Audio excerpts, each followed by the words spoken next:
There is a moment near the end of Steven Universe Future where Steven, the boy the whole show is named after, has his grandmother pinned to the floor of a glowing pink palace and is screaming, with his bare hands wrapped around a diamond. He is 16 years old. He is sobbing, and he is glowing pink the way his mother used to. And the series treats this not as a thrilling climax, but as one of the saddest things it ever filmed. The longer you sit with that scene, the more you start to realize it isn't a strange detour.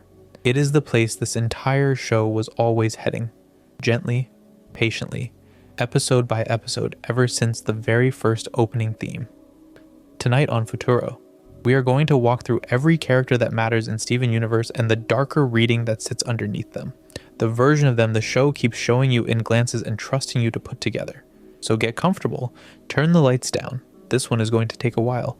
And if you haven't subscribed yet, it really does help us keep making these.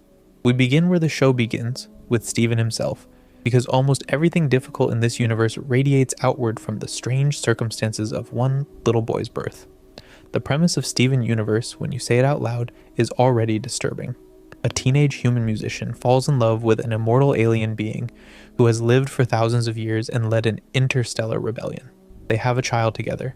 In order for the child to exist, the mother has to give up her physical form forever, and the gem in her stomach passes into the baby. Steven is not just half human and half gem. He is, in a very literal sense, the surviving piece of a person who chose to end her own life in order for him to exist. He grows up in a beach house with 3 of her closest companions, who raise him, love him, and almost without realizing it, look at him every single day for reminders of the partner and leader and friend they lost. He is told all of his life that his mother was a hero. He is told she loved him so much that she gave everything up to bring him into the world. And then he is 14 years old when the floor drops out from under him.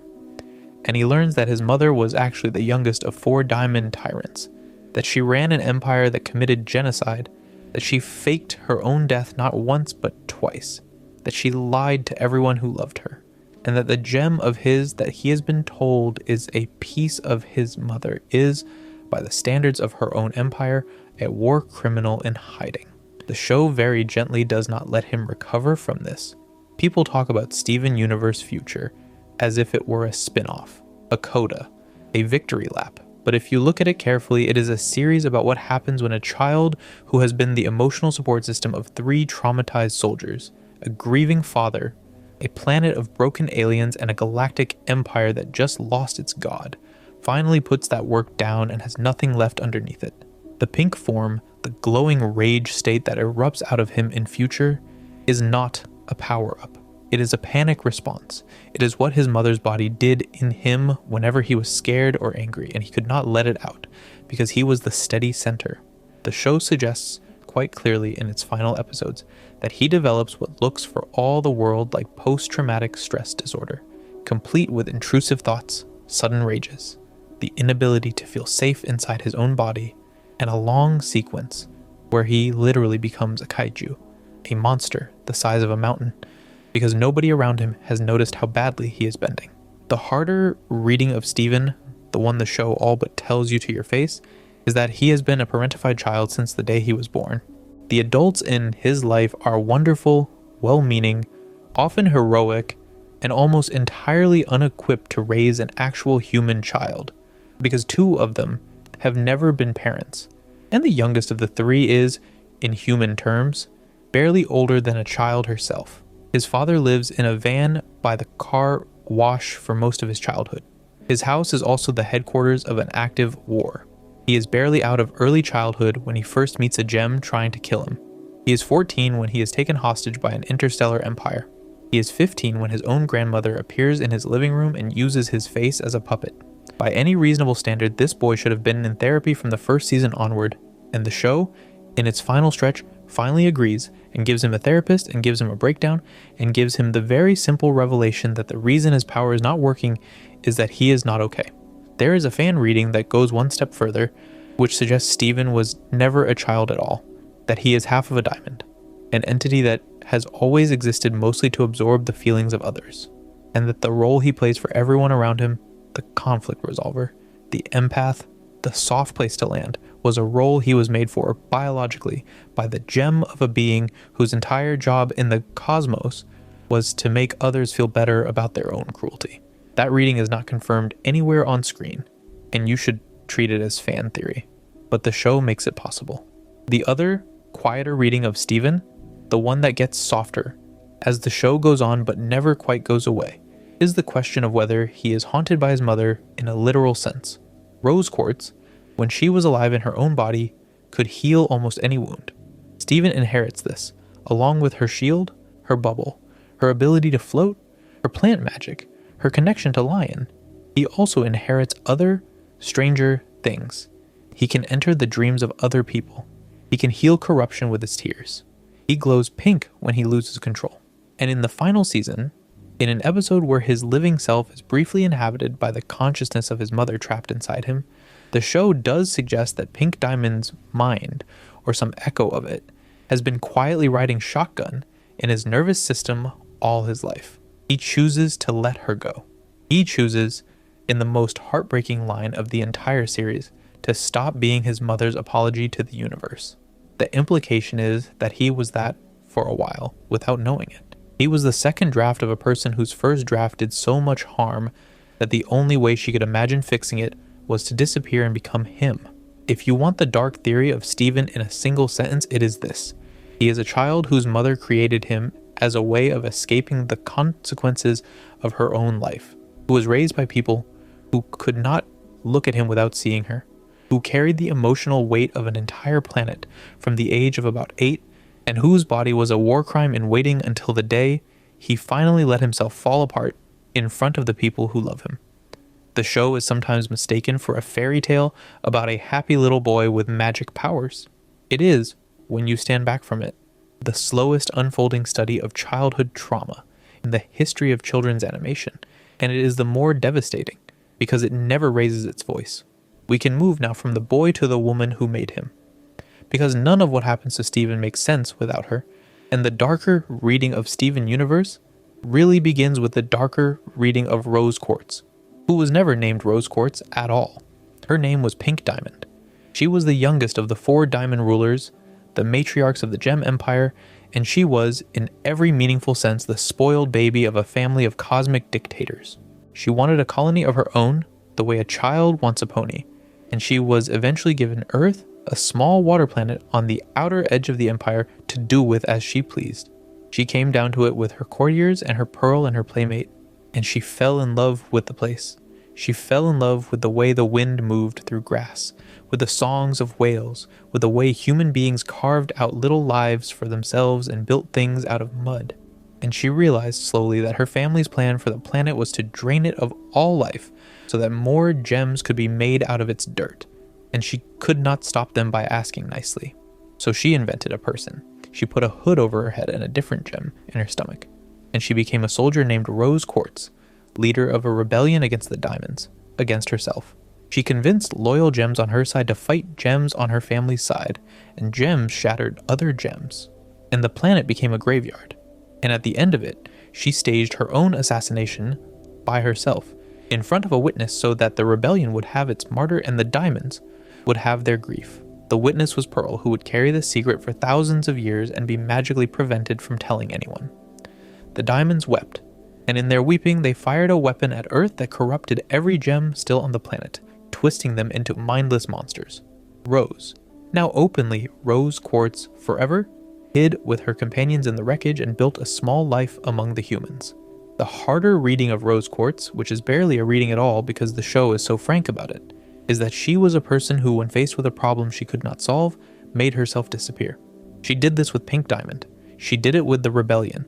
When Bismuth proposed an idea she could not stomach, she did it with Pearl by gagging her with magic so she could not speak about the past. She did it with her son. The show makes us look squarely at the fact that her final act, the conception of Stephen, was another version of the same move. She had built a life with Greg Universe, a human man, and she had companions and a town she loved and a war that had ended only because everyone thought she was dead. And instead of staying to keep tending the world she had broken, she chose to give up her form and become a baby. From the inside, it is a love story about a mother who sacrifices everything for her child. From the outside, It is one more disappearance from the woman who could not bear to be present for the consequences of anything she did.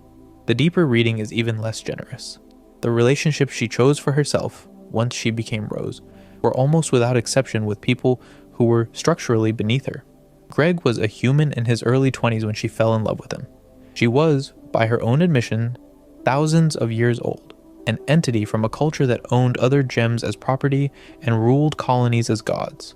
She presented herself to him as a slightly magical girlfriend who took him seriously, and the show is careful to make Greg lovable so that we don't look too hard at the dynamic. But the dynamic is there. A man who fixes vans for a living is, by definition, not a peer of a being who held the line in a galactic war. Pearl, who loved her with the all-consuming devotion only a created servant can have for the one who is supposed to own her, is not a peer of hers either. Bismuth, who treated her as a colleague, is the one she bubbled and hid in a cave, so she would not have to keep answering for her own beliefs. The pattern across her romantic and platonic life is the same. She gravitated towards people who would adore her without questioning her, and when one of them did question her, she found a way to make them stop. And then there is the question of Lion. We do not know for certain what Lion is, but the dominant fan reading, supported by background art and the in-show evidence, is that he was an ordinary mountain lion that Rose found near death somewhere in the wilderness, and that she did something to him that turned him pink, that gave him a pocket dimension inside his mane, and that probably involved her healing tears bringing him back from the brink. Whatever she did, the show implies she did to other animals too. There are flashbacks and background paintings that suggest pink lions and pink cats and pink lizards living in the wilderness near where she stayed. Whatever it was, the lion that ends up with Steven outlives his maker by many years and comes to live at her son's house. The Kender reading is that he is a loyal companion left behind to look after the boy. The bleaker reading is that Rose was an immortal being playing with mortal lives the way a child plays with action figures, and the lion is one of the toys she did not put away. Steven inherits the toy, the way he inherits everything else. It is worth saying out loud that the show, by the end, treats Rose with extraordinary mercy. She is not condemned. She is not put on trial. She is, in the form of Pink Diamond, mourned by her family, and her son grows up to love her and forgive her and finally to let her go. Mercy in narrative is not the same as innocence. Pearl is essentially shattered for thousands of years by her love for this woman. Greg is unmoored. Bismuth wakes up in a cave with no idea that the war is over. The Diamonds become the greatest mass murderers in the history of the galaxy because they cannot process her loss. An entire planet is corrupted because she made them believe she had died. And Steven is born into a world that needs him to be a savior from the moment he opens his eyes. If you are looking for the original sin of Steven Universe, the choice from which every other tragedy radiates, it is the choice Pink Diamond made the day she decided that running away from being herself was easier than telling her family that she had changed her mind. The character who pays the highest price for that choice, more than anyone else in the show, is Pearl. Pearls in this universe are not people in the way other gems are people. They are made in factories on Homeworld to be the personal property of higher-ranking gems. They are made small and graceful and quiet. They are made to hold things, to fetch things, to be present in the corner of the room, beautifully dressed while their owner conducts business. They are given as gifts. They are referred to by the name of their owner with an apostrophe in front, so that the pearl belonging to a particular diamond would be that diamond's pearl, the way you might say a particular noble's horse. The pearl who ends up as one of Steven's guardians is, as far as fans have pieced together from what the show reveals, a pearl who was given to Pink Diamond by another of the matriarchs after her original pearl was damaged, which is to say she was, from the moment she was handed over, the property of the woman who would become Rose Quartz. For the first several seasons, Pearl is presented as a slightly anxious, slightly fussy member of the team, an obvious second to Garnet, devoted to the memory of Rose Quartz in a way that the show plays as bittersweet. She has a song in the third season where she sings about Greg with quiet venom, about how she will always feel that he is the consolation prize and she is the runner-up, about how Rose chose a human man over her even though she had loved Rose for thousands of years. It is one of the most uncomfortable songs in the show, because it is performed with Steven nearby, the boy whose conception caused the death of the person they are both singing about. He sits in the back of the limousine and watches the two adults he loves most fight over the dead woman who was his mother, and he asks them to stop, and they do not. The harder reading of Pearl opens up the moment you learn she was made to belong to Rose. Pearls are property, they cannot refuse, they cannot disobey. Their identities are formed entirely around the gem who owns them. When that owner becomes their lover, the question of consent gets very complicated, because the pearl in the room has, from the moment of her creation, been built to make her owner happy. She does not have the equipment to know whether she is choosing this or whether she has been chosen. The show never quite says this out loud, but it does not need to. It shows you the moment Pink Diamond decided to become Rose Quartz, and it shows you Pearl in the corner, watching the most powerful person in her life take off one identity and put on another. And Pearl says yes. She signs up for the rebellion, follows her into the human world, watches her fall in love with Greg, watches her give up her form for Steven, and then, for the next 14 years, helps raise the boy who replaced her in a way she is not allowed to talk about. Rose's last act, before becoming Steven, is to put a magical compulsion on Pearl that physically prevents her from telling anyone the secret of who Rose really was. The show frames this as protection. Pearl knows it is a leash. For 14 years, she carries a truth that lives at the back of her throat and chokes her when she tries to release it, until Steven, asleep on a tour bus, is finally allowed inside her memories and finds it there. If you watch Pearl through this lens, almost every scene she has changes shape. The little moments where she is overly fond of Steven, where she calls him by his name with a strange tenderness, where she rearranges his hair, where she sings about how much she has lost, are not the actions of a grieving godmother. They are the actions of a soldier who lost the love of her life and is now in the impossible position of co-parenting that love's replacement.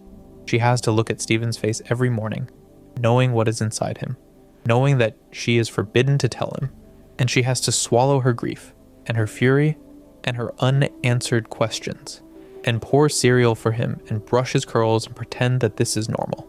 The show is not subtle about this.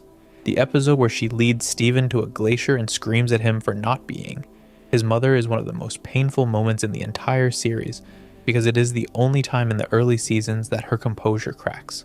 She loved his mother, and his mother is dead, and he is what is left, and she is not allowed to grieve in any of the ways that would actually help her, because she has to be the responsible adult in a household that does not really have one. The deeper question, the truly uncomfortable one, is whether Pearl was ever free. She is told she is. She is told that Rose freed her on Earth, that she is her own gem, that she has agency. There is a scene in the 5th season where Pearl is forced by circumstance to act exactly as a Pearl is meant to act. Eyes down, voice flat, body posed in service, in front of Blue Diamond, and her body knows the choreography of it perfectly. Thousands of years away from homeworld, and she still remembers how to disappear. The show, in its best and most generous reading, gives her an arc where she begins to imagine herself as a gem who could exist without being defined by who she belongs to. In the show's final scenes, in future, she runs a dance studio, of all things. She teaches the same kind of grace she was built to perform to children who want to learn it. There is something hopeful about it. There is also something a little sad about it, because the dance is still the only language she has. There is one more piece to the harder reading of Pearl, and it is the one fans have argued about for years. She is, by any reasonable interpretation, a queer character in love with her female commander, in a children's show that aired in a media landscape that, when it began, did not allow that to be said out loud. Rebecca Sugar, the show's creator, has spoken publicly about being non-binary and bisexual, and about how the queer feeling at the heart of the gems was a way of building queer feeling into the fabric of a children's cartoon under the radar of standards and practices. The character is widely beloved for that reason. The less comforting reading observes that the queer character in the show is in love with someone who used her, kept her, gagged her with a magical compulsion, and then died in a way that made her a single parent without warning. The romance of Pearl and Rose, when you remove the soft pink glow of nostalgia, is the story of an immortal noble woman and the servant she could not let go of. And the servant carries the bill long after the noblewoman is gone. Garnet is the leader of the crystal gems for most of the series, and Garnet is also, by the show's own admission, not a single gem at all. She is a fusion of two gems, Ruby and Sapphire, who are romantic partners, and who have chosen, almost since the beginning of the war, to spend the great majority of their existence sharing a single body. The show treats this as one of the most beautiful relationships in fiction, and it is. The quieter reading lives in the question the show keeps half asking and never quite answers, which is what kind of person you become when your sense of self is built on a constant, unbroken act of two other people loving each other. Garnet's whole identity is the experience of being a fusion. Her songs, her speeches, her catchphrases, her tarot-themed sense of fate are all about the rightness of being together. She is, in a sense, the personification of a relationship. What that means in practice is that Garnet has a tremendous amount riding on the relationship between Ruby and Sapphire staying perfect. When they argue, she stops existing. When one of them is hurt, she breaks. The show shows you this over and over again. In the 5th season episode where she gets married, the act of Ruby proposing to Sapphire is also, in effect, the act of Garnet renewing her own existence. They are her parents, and they are also, structurally, her cells. The wedding is one of the most joyful scenes ever animated in mainstream Western kids television. And it is also, if you look carefully, a person attending her own wedding from the inside. The fact that Stephen is the one who walks her down the aisle, that he is the officiant of the ceremony, that he is the ring bearer, that he plays every role in the wedding except the bride's, tells you something about how much weight that one little boy is carrying for the adults in his life. The reading deepens when you look at Ruby and Sapphire as individuals. Ruby is, in gem society, a disposable soldier, made in batches, indistinguishable from her sisters, expected to follow orders and die quietly if necessary. Sapphire is an aristocrat with the gift of seeing the future, attended by 3 rubies as bodyguards, raised to be detached and certain about everything. They meet on the day Sapphire is about to be shattered for delivering a piece of bad news to Blue Diamond, and one of the rubies guarding her, in a sudden burst of emotion, jumps in the way and accidentally fuses with her. The fusion, Garnet, is so horrifying to homeworld society that they would both have been killed for it. They escape together, become crystal gems, and spend thousands of years figuring out how to be a single person made of 2 people. It is beautiful. It is also, when you think about it as a child-raising scenario, very strange. Ruby and Sapphire's experience of the world for most of the show is the experience of being Garnet. They are not parents in the conventional sense. They are a couple who, by being together, become someone else. What this does to Stephen, who is essentially being parented by this couple's fused self, is something the show treats lightly until very near the end. He sees Garnet as one of the most stable people in his life. He worships her future vision, her composure, her quiet confidence. He learns from her that fusion is sacred, that love is sacred, that he should never, ever fuse with anyone he does not love. Then the final season hits, and the world becomes safer, and Ruby and Sapphire begin to have arguments that Garnet cannot resolve, and at one point they actually unfuse for an extended period of time. And Stephen is left to confront the fact that his role model is also, in a sense, a relationship that he was depending on staying perfect. In future, Garnet is finally allowed to be a little tired. The future vision starts to feel less like a gift and more like a burden. The unflappable composure starts to look more like denial. And Stephen, the boy who was raised to believe that love makes you whole, has to face the possibility that love also makes you breakable. There is one more layer worth pulling at, and it comes from outside the show, from the production history. Estelle, the British soul singer who voices Garnet, is widely beloved for the role, and the show built her into one of its emotional pillars. It also very famously ran into trouble in international markets, because the wedding episode depicted 2 female-coded characters getting married, and was censored or pulled in a number of countries. Garnet's existence, as a metaphor for queer love, is one of the bravest things mainstream animation has done in recent memory. It is also, by accident or by design, the place where the network's commitment to the show was tested most publicly.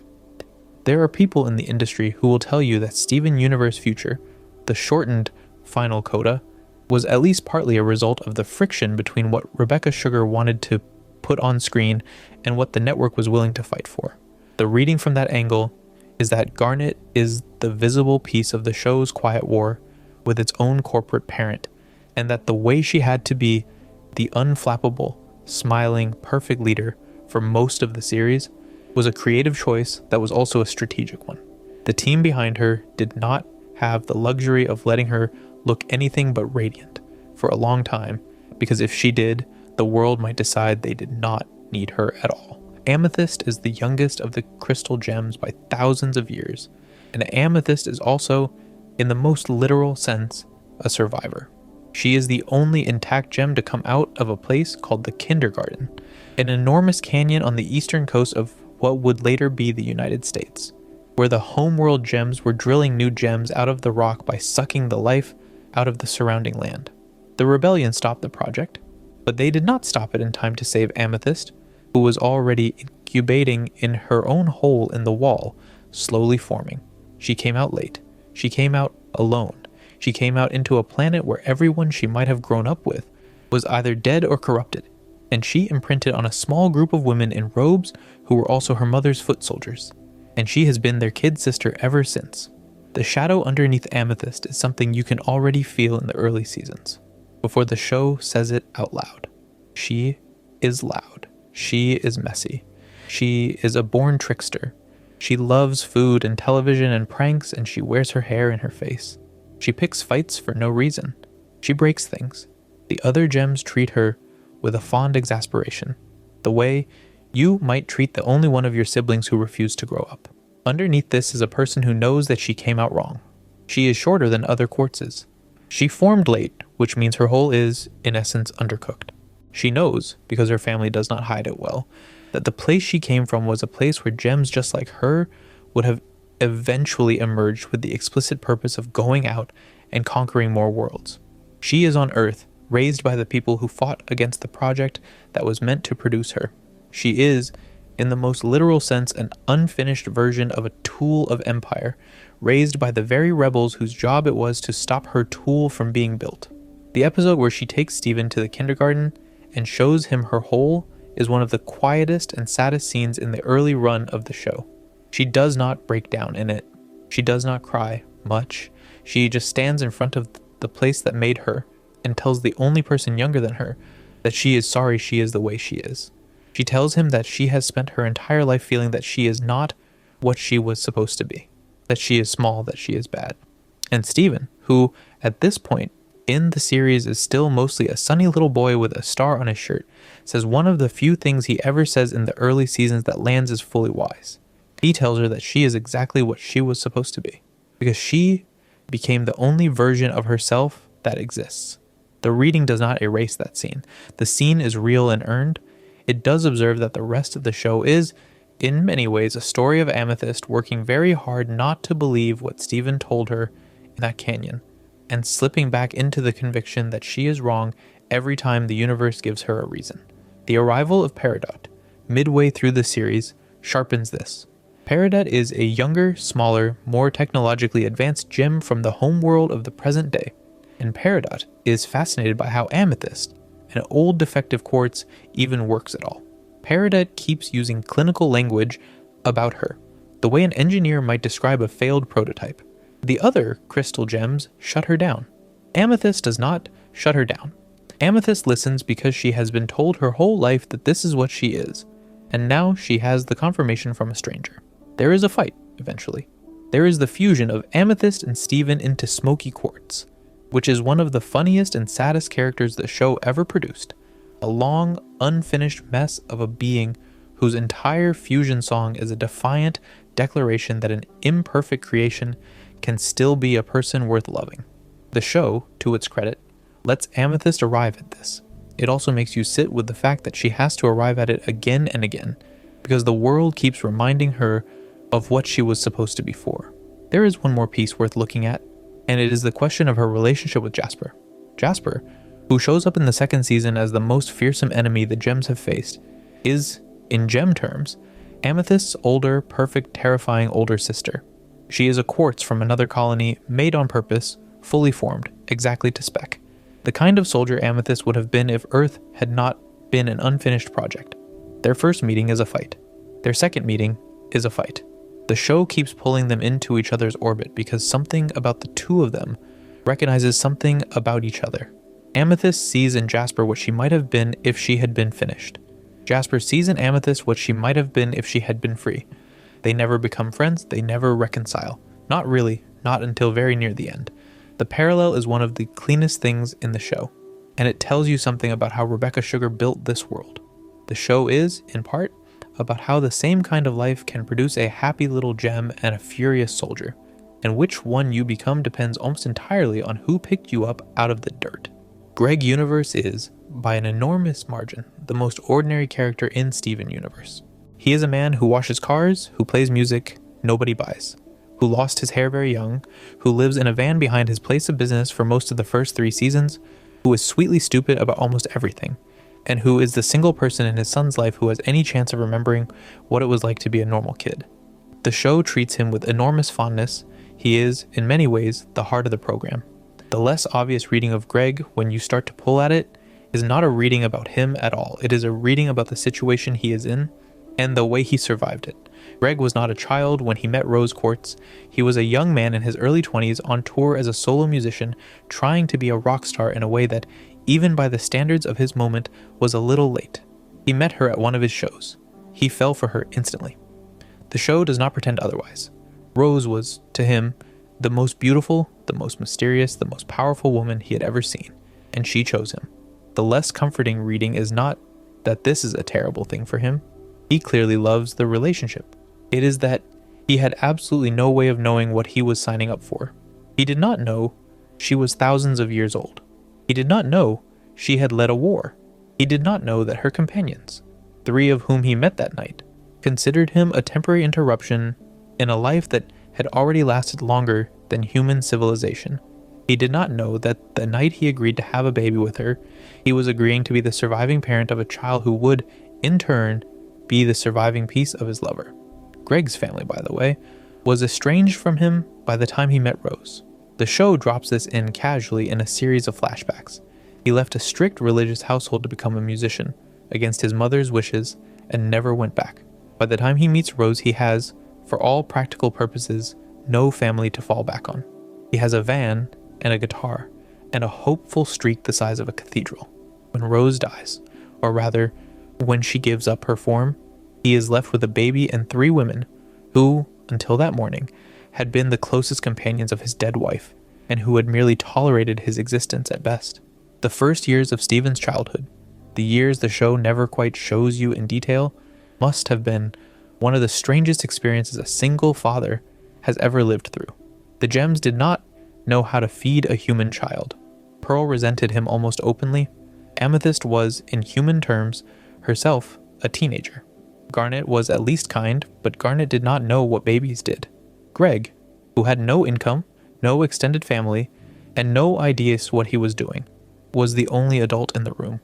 The honest reading of Greg is that he survived this by becoming the most generous version of himself anyone could ask for, and by very quietly accepting that he would never get most of what he wanted. He gave up his career.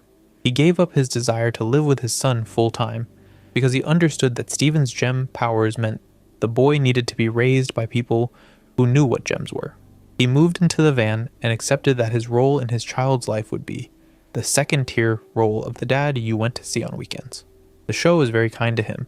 It gives him briefly a music career when one of his old songs goes viral. It gives him his old van and his eventual little house. It gives him, in the end, a friendship with the crystal gems that does feel like family.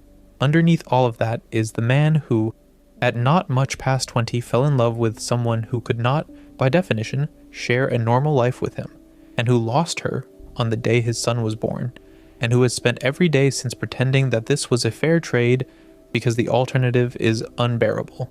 There is one more piece of the Greg reading, and it is the question of what kind of relationship he was actually in. The show, in its kindest reading, says that he and Rose loved each other completely, that he, more than anyone else, was the person who could make her feel real. It also shows you a flashback in the second season where Greg watches Rose look at the night sky and realizes that he has no idea who she is. She is laughing at her own joke about something he cannot understand. She refers to humanity as if she is studying it.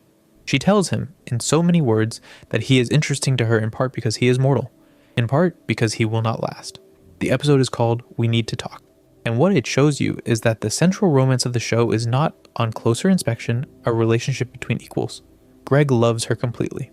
Rose finds him fascinating. Those are not the same thing. The episode ends with the two of them deciding to fuse for the first time, and Greg, in the moment of the fusion, has the realization that for Rose, this is just a thing she has done with other people. And for him, it is the most intimate moment of his life. He pulls back. She apologizes. They stay together. The truth is in the look on his face, and the show, to its credit, never quite covers it up.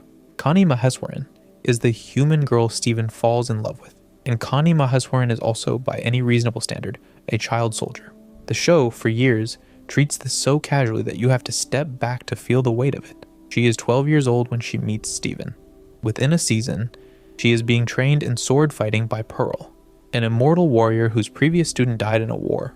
By the time Steven is 14, Connie is the one he chooses to bring along on the most dangerous mission of his life, a mission to confront the rulers of an interstellar empire in their own palace.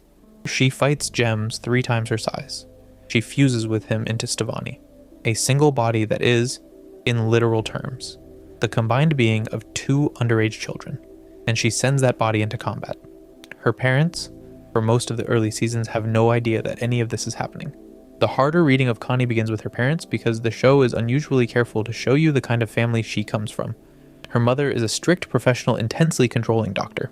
Her father is a security guard, gentler but absent. Her mother runs Connie's life on a schedule. Connie reads books at the beach because her mother does not approve of most of the things other children do for fun. The first season episode where Connie's mother finds out that her daughter has been spending time with Steven and his strange family is one of the most quietly painful pieces of writing in the show, because what you are watching is a child who has been raised in a household with very little air, finally finding a place where she can breathe, and her mother arrives to take that away. The resolution, in which the mother is shown the truth about the gems and decides that her daughter can be friends with these people after all, is sweet. You can also read it as the mother making a deal she does not fully understand, and the daughter having found her one real friend in the world, agreeing to absolutely anything to keep him. What Connie agrees to, almost immediately afterward, is sword training. She picks up Rose's sword. She lets a 1,000-year-old warrior teach her how to fight. The show frames it as her own choice, as a way of becoming strong, as the natural development of a girl who reads adventure books and now finds herself in one. The less reassuring reading is that Pearl, who has not been allowed to grieve her dead lover, latches onto Connie as a substitute for the apprentice she has lost. Pearl is using Connie. The show does not say this. Pearl probably does not think of it this way. But every scene of Connie's training, when you put it next to the flashbacks of Pearl training her own knights during the war, repeats the same composition, the same lines, the same drills. Pearl is teaching a 12-year-old girl the same routine she taught soldiers who died in battle. She is doing it with great love. She is also doing it because she does not know how else to love a young girl who reminds her of who she used to be. By the second half of the show, Connie has fully integrated into the war. She is on call. She has a sword. She is brought into the secret circle of family. She is, at one point, taken hostage in space along with Steven, where she is interrogated, threatened, and almost killed. She returns to her parents and tells them, eventually, the truth about what she has been doing, and they accept it. Because by that point, what choice do they have? The show frames this as a story of empowerment, and there is real empowerment in it. Connie becomes confident, articulate, brave, a young woman who knows exactly who she is. The less consoling reading is that you do not get to that confidence without a price, and Connie's price is paid quietly in the background of every episode in which she fights for her life. The show, Into Future, briefly shows you a Connie who has grown into a poised teenager applying to colleges, and she is fine, and she is happy. And the show does not dwell on whether the rest of her generation, given what she has lived through, would be fine in her place. She is, fundamentally, the human child of 2 professionals who let a magical family swallow her childhood whole, and she came out the other side as one of the most capable people on the planet. The harder reading is that this only happened because she happened to be Connie, and that not every child handed a sword like this gets to grow up. There is one more layer of the Connie reading, and it is the question of Stevani, the fusion. Stevani is what happens when Steven and Connie fuse. They appear in the world as a tall, beautiful, willowy young person, somewhere between male and female, somewhere between teenage and adult. The show, very famously, uses Stevani as one of its central metaphors for non-binary identity, and the experience of being Stevani, of feeling at home in a body that does not fit neatly into the categories the world wants to use, is one of the show's purest gifts to its audience. It is also, in literal terms, a fusion between two children. The episode where Stevani first appears, alone together, is famous, in part, because of a scene in which a much older man flirts with them at a dance, and Stevani has to extract themselves from a situation that quickly turns uncomfortable. And the show is very careful to show that Stevani understands they are still, on the inside, two kids. The reading does not undo any of this. The fusion is beautiful. The metaphor is real. Connie, as a person, is consenting to a kind of intimacy at 12 and 13 that very few television shows for any age have asked their characters to consider. And the show, by trusting her to be wiser than her years, is also asking you to accept that she has had to be wiser than her years for a long time. Lion is a giant pink lion. Lion does not speak, except for a single line late in the show, which is itself widely considered one of the strangest moments in the series.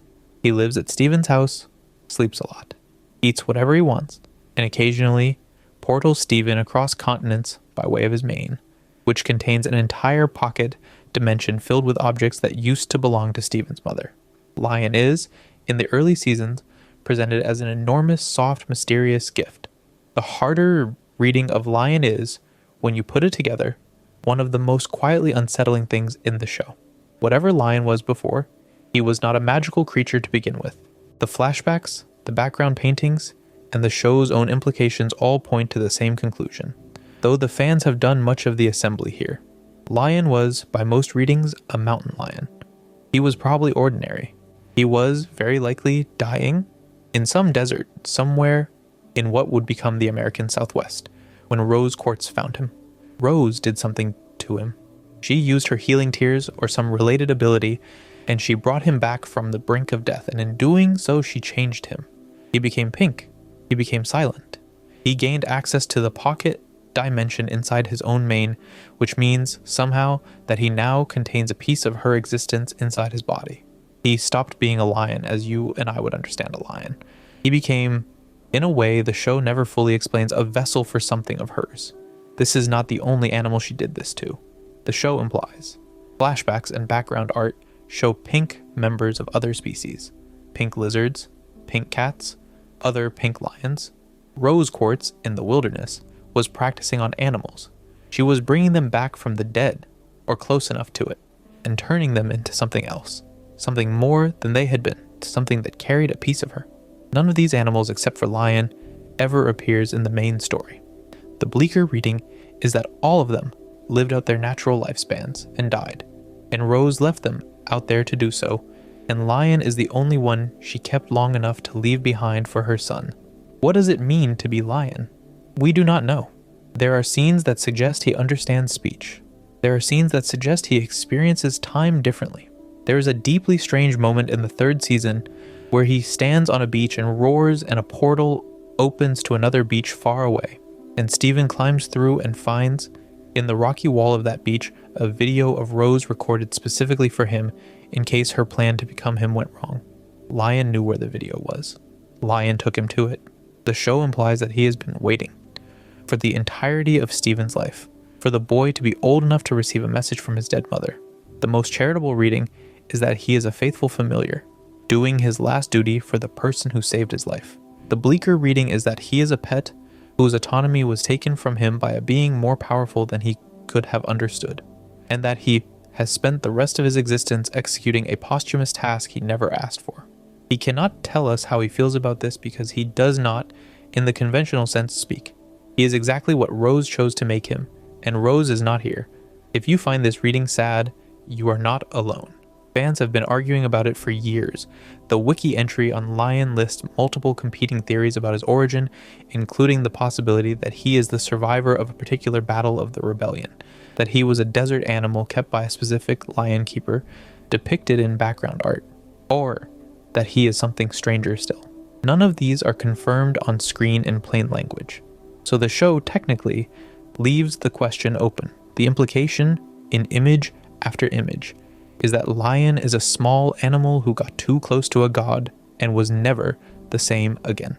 And that this is what gods, even kind ones, do. The boy who inherits the lion does not know any of this. He plays with him. He rides on his back. He brushes his mane. He has no idea that his pet is a piece of his mother's grief, deposited at the edge of his life like an apology note. Lapis Lazuli is the character the show is willing to use to talk about trauma in the most direct possible terms. She arrives in the first season as a stranger trapped inside a mirror, and you do not even realize she is a person until Steven returns the mirror to its cracked gem and watches her reform in front of him. She has been imprisoned inside that mirror for thousands of years. She was caught on Earth during the rebellion. The mirror was used as a tool, polished, carried around, talked through, treated as an object, by gems who did not know that there was a sentient being inside it. By the time Steven breaks her out, she is, very plainly, not alright. The show is careful with Lapis. The first episode of hers ends with her flying back to Homeworld, alone, having repaired herself, having politely declined Steven's offer to come stay with him. The reading the show wants you to come away with is that she is going home. The reading the show wants you to come away with by the end of the second season, when she returns as a captive of Homeworld and is reluctantly used as a battery, is that she never had a home to go to. Earth was the planet she got trapped on. Homeworld was the empire that had moved on without her. She belongs to no one, and when Jasper, the soldier from her trip back, demands that she fuse with her to win a fight, she agrees, and the two of them fuse into a giant called Malachite, who is held together not by love but by the most unbreakable possible chain. Lapis chooses to be Malachite for an extended period of time. She chooses to be the prison. She drags herself and Jasper to the bottom of the ocean and uses the weight of her own water powers to keep the fusion locked together, because she has decided that this is the only way she can stop Jasper from hurting her friends. She is, voluntarily, putting herself back into a kind of imprisonment, because at least this time she is the one holding the key. The show shows you, in the fragments of dialogue between her and Jasper inside the fusion, what this costs her. Jasper screams at her. Jasper insults her. Jasper, in the same breath, begs her to fuse forever. The dynamic the show is depicting, in language that any adult watching can recognize instantly, is a horrifying abusive partnership. And Lapis is on the receiving end of it, and she stays in it, because she has decided that the alternative, Jasper free to roam the planet, is worse. When she is finally freed from that fusion, she is not alright. She moves into the barn that the crystal gems use as a kind of safe house, and she lives there with Peridot, and the show, with extraordinary restraint, lets her be quiet. She does not become a hero, she does not become a warrior, she does not, for a long time, do much of anything except sit on the roof of the barn and stare at the sky. She is the show's clearest depiction of trauma in its aftermath. The episode in which she finally agrees to live with Peridot and the others, in which she paints a single small painting of the things she is afraid of, is one of the most accurate portraits of recovery from extended captivity that any kids show has put to screen. Recovery, for Lapis, is not a montage. It is years of being quiet and being allowed to be quiet. The shadow under Lapis is the one you have to deal with when the rebellion reaches her doorstep. When Homeworld returns in the form of an invading fleet at the end of the 4th season, Lapis does the thing that she has done every time she has been threatened in her life. She runs. She uproots the entire barn, including Peridot's possessions, and lifts it into the sky, and flies it across the planet, and parks it on the moon. She tells Peridot she is going, and she goes. The show does not let her get away with this exactly. Peridot stays. The barn comes back, eventually. Lapis returns later, sheepish, having decided that running again did not solve anything. The choice she makes in that moment, to abandon her partner and her chosen family because she cannot face another fight, is the show's clearest statement that surviving trauma does not, in itself, make you a better person. It can make you less. It can make you smaller. It can make you, in the moment of greatest need, the worst version of yourself, and the people who love you have to decide whether to wait for the rest of you to come back. Lapis is one of the few characters in modern kids' television who is allowed to be unlikable about her own pain, and the show is honest enough to let her be that, and to let her find her way back from it slowly. the way real people do. Her relationship with Peridot is one of the genuinely sweet things in the show, and it is also one of the things the show treats with the most discretion. Peridot, the small green ex-homeworld engineer who arrived as an enemy and decided she would rather become a meep morp, making television fan with a roommate, becomes Lapis's roommate first, then her closest friend, then something that by future is implied to be more. The show never quite says they are partners. It is widely understood by the audience that they are. The reading is not that the relationship is wrong, but that two of the most traumatized characters in the show, neither of whom would tell you in plain English that they are not all right, have built a small, weird, art-filled life together in a barn at the edge of a strawberry field, and they are doing the best they can. Peridot, as a character, deserves a chapter of her own. She arrives in the second season as a homeworld engineer sent to check on the planet's failed projects, including the cluster, the catastrophic forced fusion of shattered gems buried deep in the Earth's crust. She is small, green, sarcastic, intensely competent, and absolutely loyal to her cause. Her cause is a fascist empire run by 4 matriarchs, and she has spent her entire existence believing that this empire is the best of all possible worlds. When she ends up stranded on Earth, captured by the crystal gems, deprived of her limb-enhancing technology, and forced to work with the rebels she has been raised to despise, the show could have played her as a redemption arc.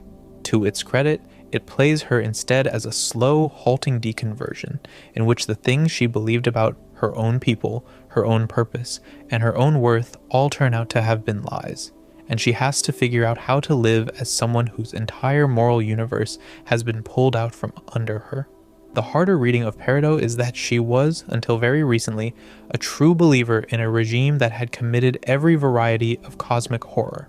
She had personally participated in the surveying of colonized planets. She had, presumably, watched gems be shattered for insubordination. She had used a pearl as a stenographer. The show does not put her on trial for any of this. It treats her, instead, as a young person who was raised by a horrible system and is now trying to figure out who she is outside of it. There is a scene midway through the 3rd season in which she stands on a barn and yells at Yellow Diamond, by name, calling her, in gem terms, a clod, and refusing to be afraid of her. It is one of the funniest moments in the show. It is also, if you slow down and think about who she is yelling at, one of the bravest, because Yellow Diamond is one of the 4 most powerful beings in the known universe, and Peridot has just told her that she is wrong. Peridot, who was made to be a tool, has decided that she is a person. The less generous reading is that this is a luxury most ex-believers do not get. Most members of fascist empires are not gently taken in by a kind family and given a meep morp, making hobby and a partner and a house. Most of them either die with the regime or live with the question of what they did. Peridot, the show implies, gets a softer landing than her people would have given any of us in her place, and she earns it, but the asymmetry is part of what makes the show generous. There is a darker thread inside the Peridot arc that the show gestures at but does not press, and it concerns her body. Peridot, when she arrives on Earth, is wearing limb enhancers, mechanical extensions on her arms and legs that make her tall, that give her fingers like screwdrivers, that allow her to fly. When the gems capture her, they remove these enhancers and she screams in a way that the show treats as comedic, but reads as something else. She is suddenly very small. She has, in her own terms, no real hands. She had assumed all of her life that her augmentations were part of who she was, and now she is being told that structurally she is a 4-foot-tall green person with stubby fingers and no special abilities, and that this is, in fact, who she has always been.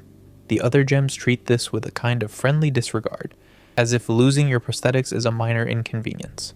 The show, very quietly, lets you understand that Peridot has spent the rest of her time on Earth coming to terms with the fact that her people did not give her a body that worked.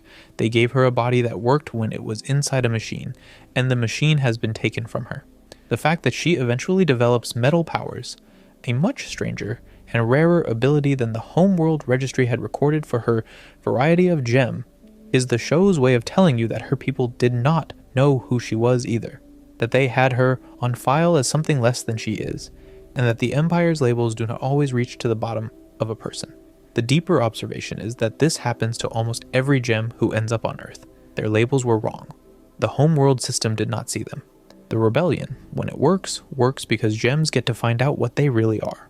The system that did not see them still exists, and Peridot, alone in the universe, is one of the very few of her kind who escaped it. Bismuth is the gem the rebellion forgot, and Bismuth is also the one character in the entire show who, when she comes back, tells you a piece of the truth that nobody else was willing to say. She arrives in the 3rd season, having been bubbled by rose quartz herself and hidden inside lion's mane for thousands of years. When Steven, by accident, releases her, she is overjoyed. The war is over, she assumes. The rebellion won. The diamonds have been defeated. She wants to hear the stories. She is, as she puts it, ready to celebrate. And then the gems, very slowly, tell her the truth, which is that the rebellion did not win. The rebellion ended because the diamonds thought Rose was dead. The diamonds were never defeated.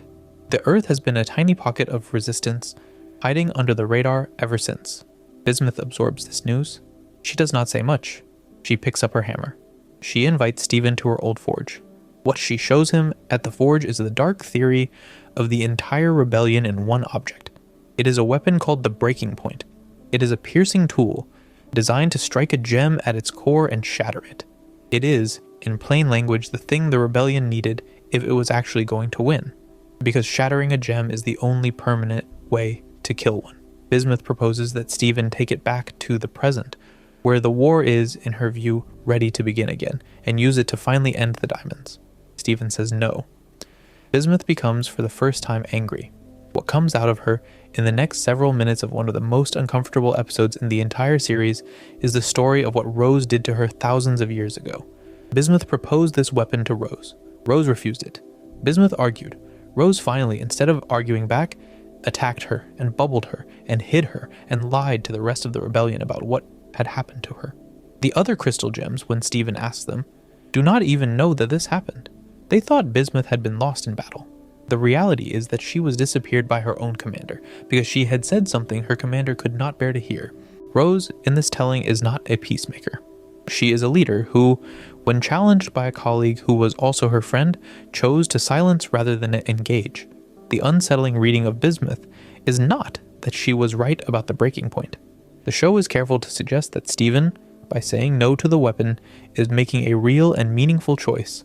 It is that the rebellion had within it a thinker who had reached a particular conclusion about how to actually defeat the diamonds, and that her conclusion was not engaged with on its merits but suppressed by force, and that this, more than any one battle, is the reason the rebellion did not finish what it started.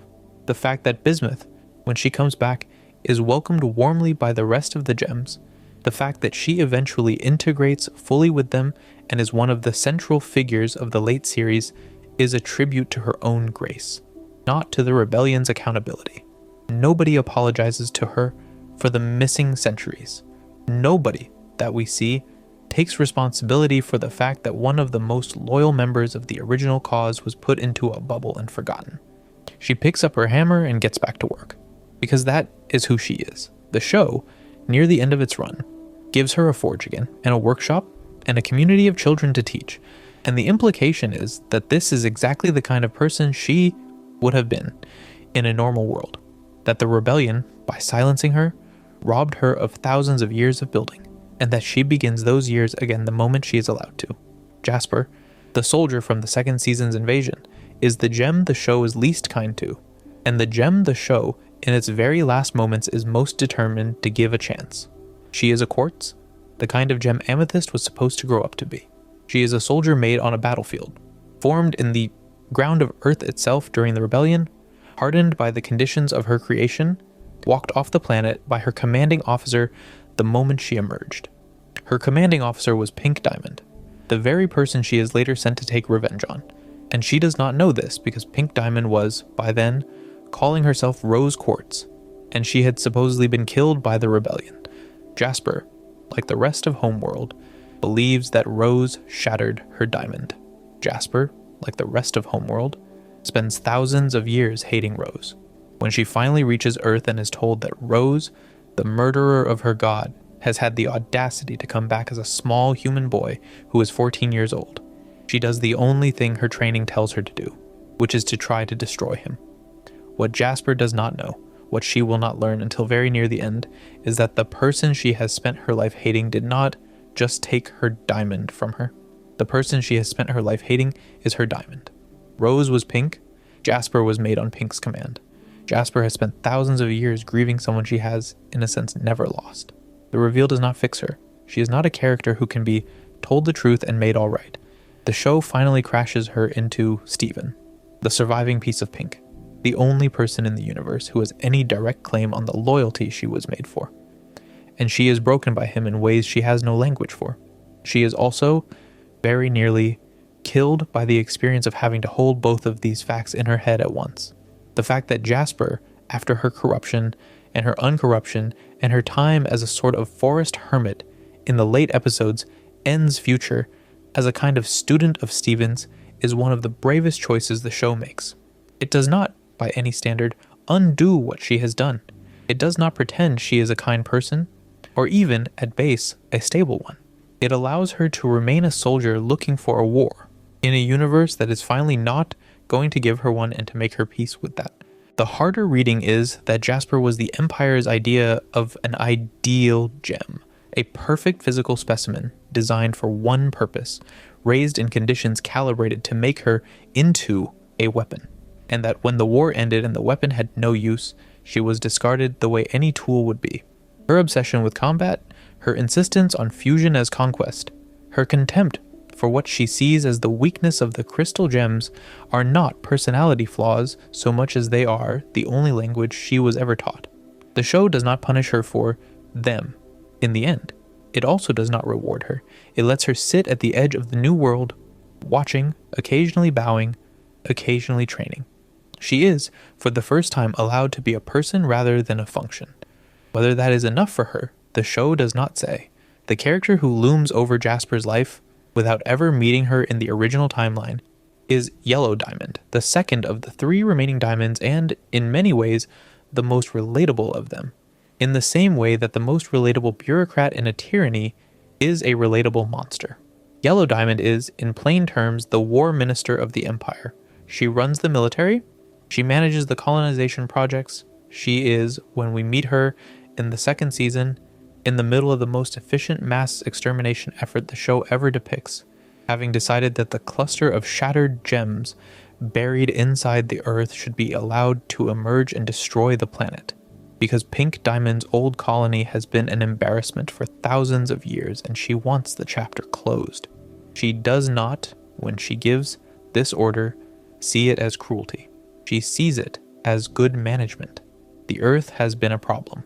The cluster will solve the problem.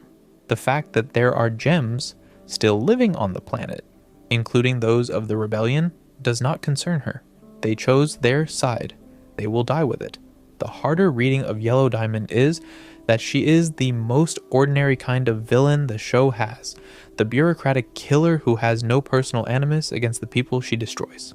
She does not hate the rebellion. She does not, until the late seasons, hate Rose Quartz. She simply wants the work to be done. And the work, in her empire, is the conversion of living planets into raw material for more gems. She has a song in the second season called What's the Use of Feeling? Which is, if you listen to the lyrics, an open admission that she does not want to allow herself to grieve her sister. Because grief, for her, is the thing that would unmake her. She manages a galaxy. She cannot afford to feel. The reading is not that she is incapable of love. It is that she has watched her sister, Blue Diamond, be unmade by grief for thousands of years.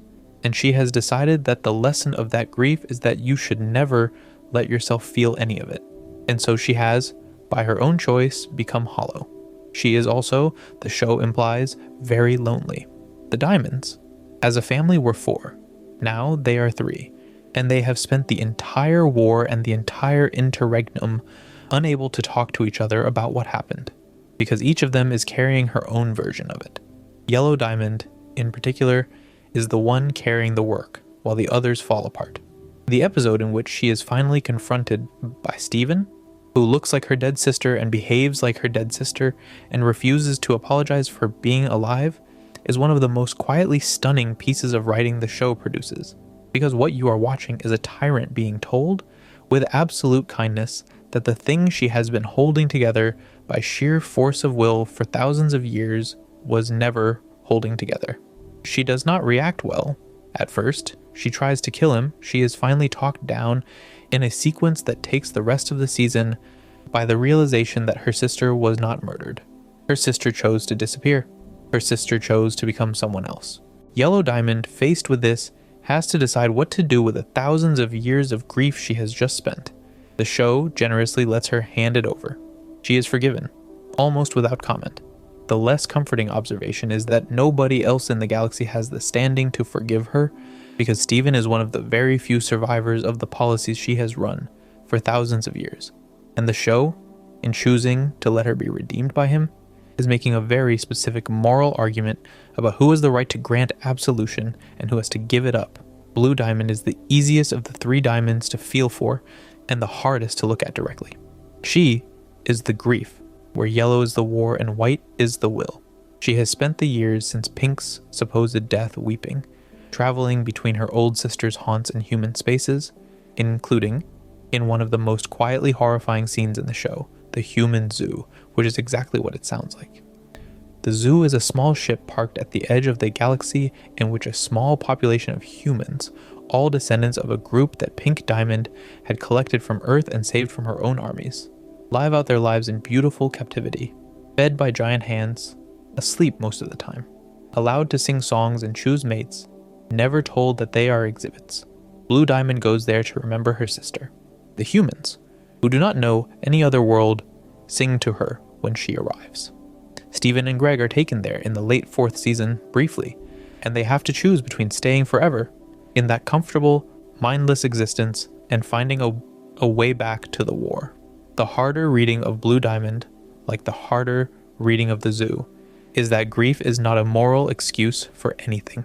She is, by any reasonable measure, one of the most powerful beings in the galaxy.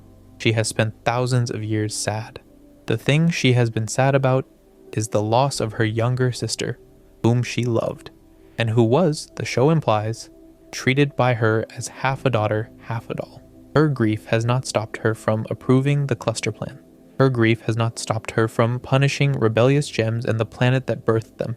Her grief has, in fact, weaponized her. Her sadness is contagious. When she grieves in public, all the gems around her grieve too, whether they want to or not. Her power is, in a literal sense, the imposition of her feelings on others. She is sad, so the room is sad. The implication is that this is what a certain kind of grief does in the absence of accountability. It becomes a force of nature, and the people around the grieving person have to live in the weather she makes, and they have no say in whether the weather is fair. When she discovers that her sister did not die, that her sister was, in fact, rose quartz all along, the show again chooses generosity. Blue Diamond is shattered briefly by the news. Then she is asked to help. She agrees, slowly. She becomes, in the final season, an ally, then a friend, then something close to family. She is one of the few characters in the show who literally cannot say sorry properly, because the scale of what she would be apologizing for is unspeakable. She apologizes by becoming useful. She lets Steven heal what she had broken. She lets the corrupted gems be uncorrupted. She lets the colonies be returned. The honest reading is that this is the only kind of apology her position allows for, and that the absence of any explicit reckoning with what she did is not an oversight in the writing but a deliberate choice. The show is showing you that a being like this with that much power does not, in the end, get to apologize the way a person might. She gets to be different from now on. And that has to be enough because the alternative is worse. White Diamond is the matriarch of the Diamond family, and White Diamond is the engine of almost every horror in the entire series, and we do not meet her properly until the last few episodes of the original run. She is enormous. She is alabaster white. She has a perfect, fixed smile. She speaks in a voice that is somehow both maternal and inhuman. She lives inside her own head, in a palace inside her own colossal body, and she has spent her entire existence, for as long as the Gem Empire has existed, deciding what every other gem in the galaxy is.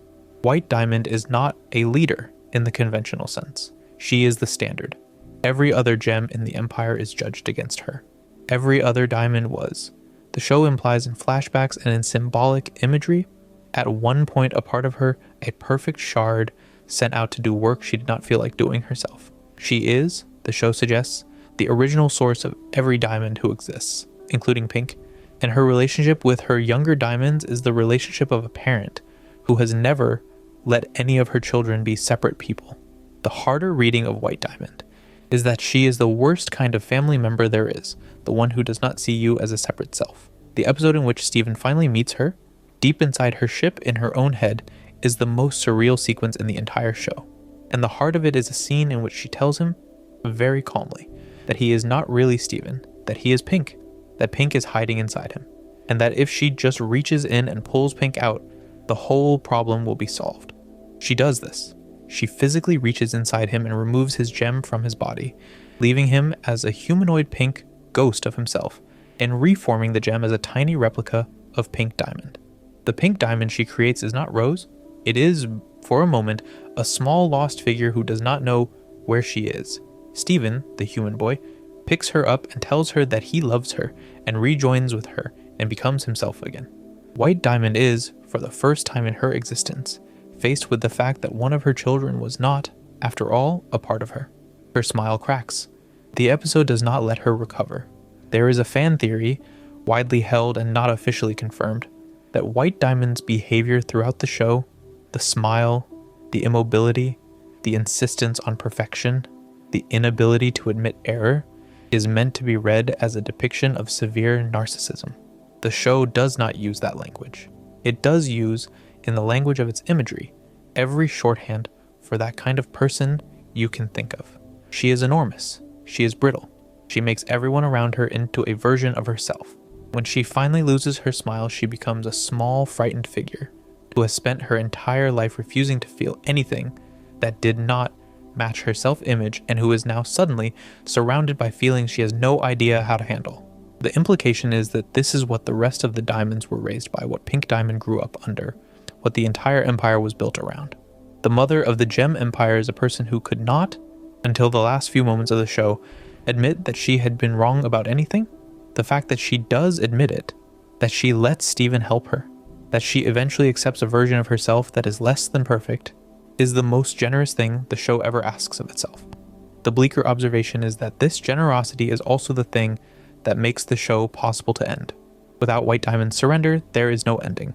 The show is, in many ways, a story about whether one being like her can change. The show decides in the final episodes that the answer is yes, just barely, and the rest of the universe, including all of her victims, has to live with that answer. Spinel arrives in the feature-length film between the end of the original series and the start of Future. And Spinel is, when you sit with what she is, one of the most quietly horrifying characters this show ever wrote.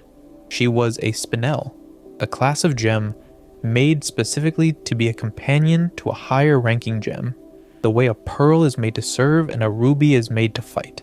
She was given to Pink Diamond as a playmate when Pink was very young, before she had a colony, before she had a pearl of her own, before any of the other gems we know existed in their current forms. She was Pink's friend. The two of them played together in a garden built for that purpose for thousands of years. And then, one day, Pink got her colony. She was sent to Earth, she left, and on her way out, in what she thought was a joke and what she had no idea would be taken seriously, she told Spinel to stay where she was and wait for her, and to count flowers, or to count moments, or to do whatever silly thing she felt like asking. Spinel said yes. Pink did not come back. Pink, by then, was on Earth, becoming Rose, becoming a war leader, falling in love with a human, becoming a baby. She did not, as far as the show implies, ever once think of the friend she had left behind in the garden.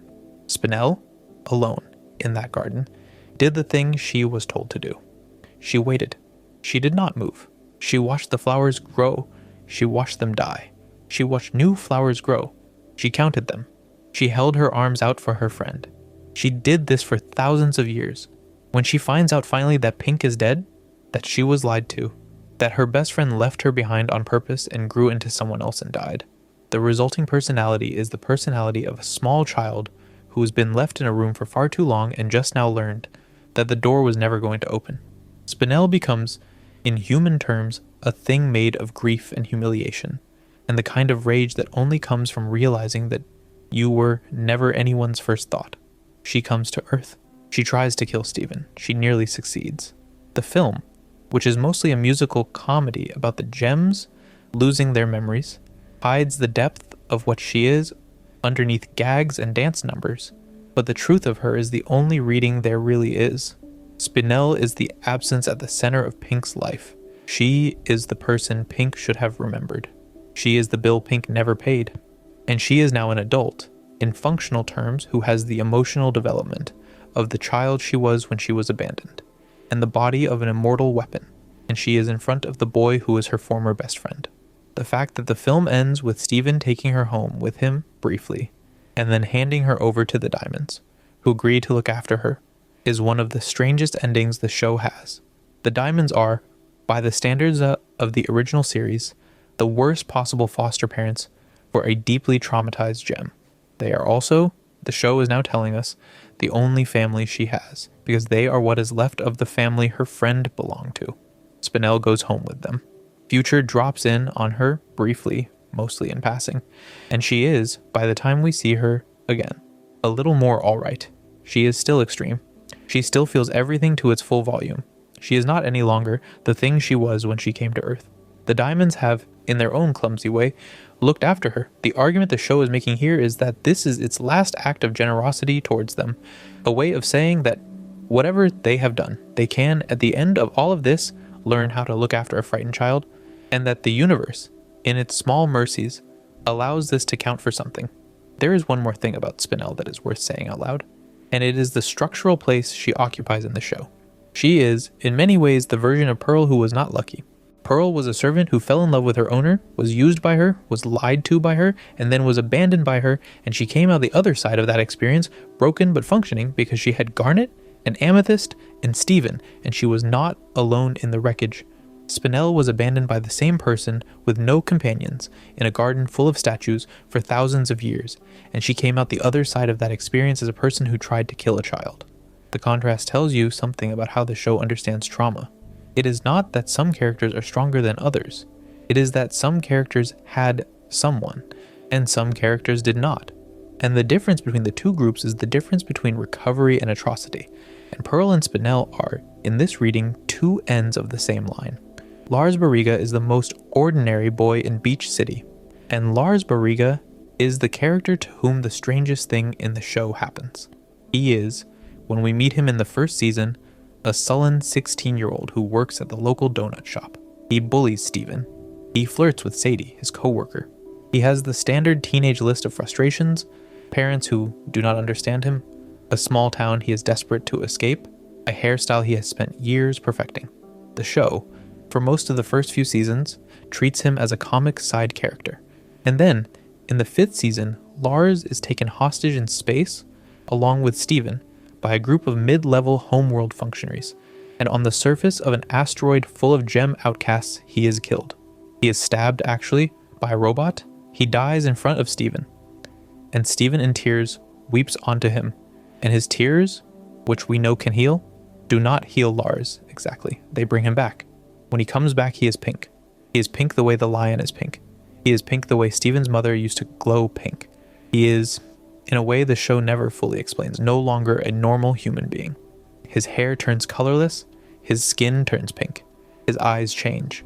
He can be portaled, like the lion, through the pocket dimension that lives in the lion's mane and into the pocket dimension that now lives in his own hair. He can also, the show implies, no longer die in any conventional sense. He is something other than what he was.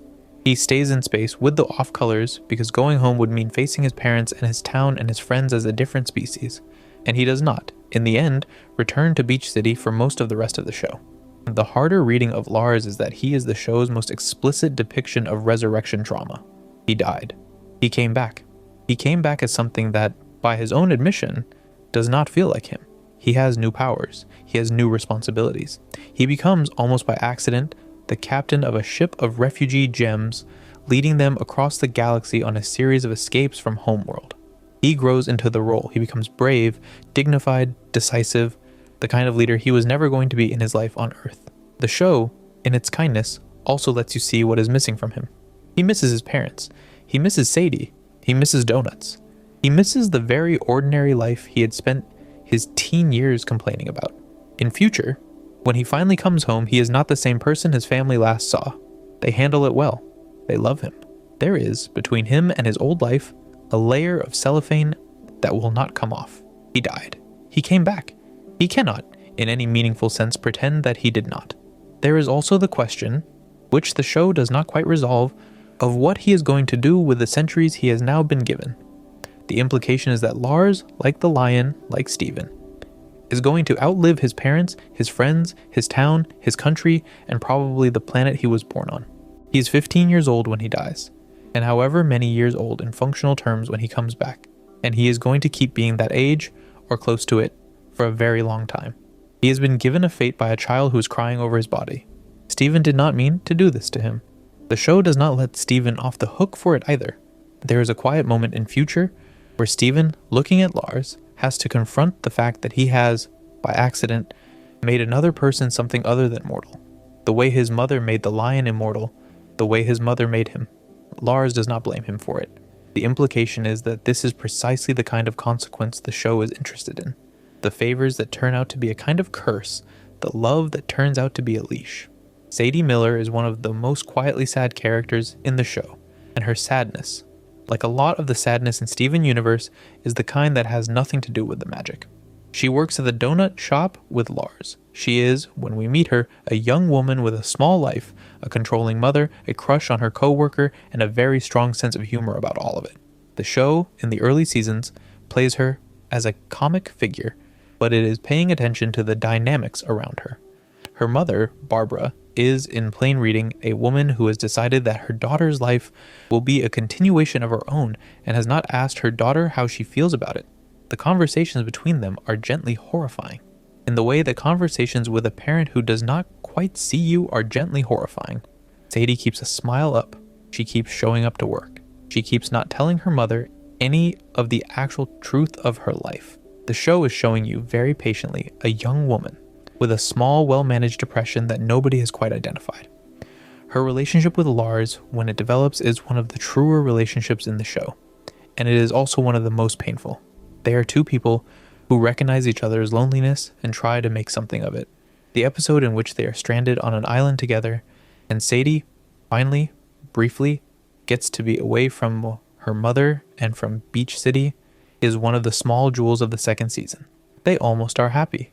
They almost get to be a couple. Then, of course, Lars does what Lars does, which is to pull away, and to go back to being defensive, and to not be able to admit that he was happy. Sadie absorbs this. She keeps showing up to work. She, by the end of the original series, has gotten out of her mother's house and started a band, in a small triumph that the show treats as one of its few uncomplicated victories. The honest reading is that the relationship between her and Lars never quite resolves, that he leaves for space, and that she has to spend years not knowing if he is alive, and that when he comes back, he is, in some sense, no longer the boy she fell for. They both have grown into people who are not, in the end, going to be together.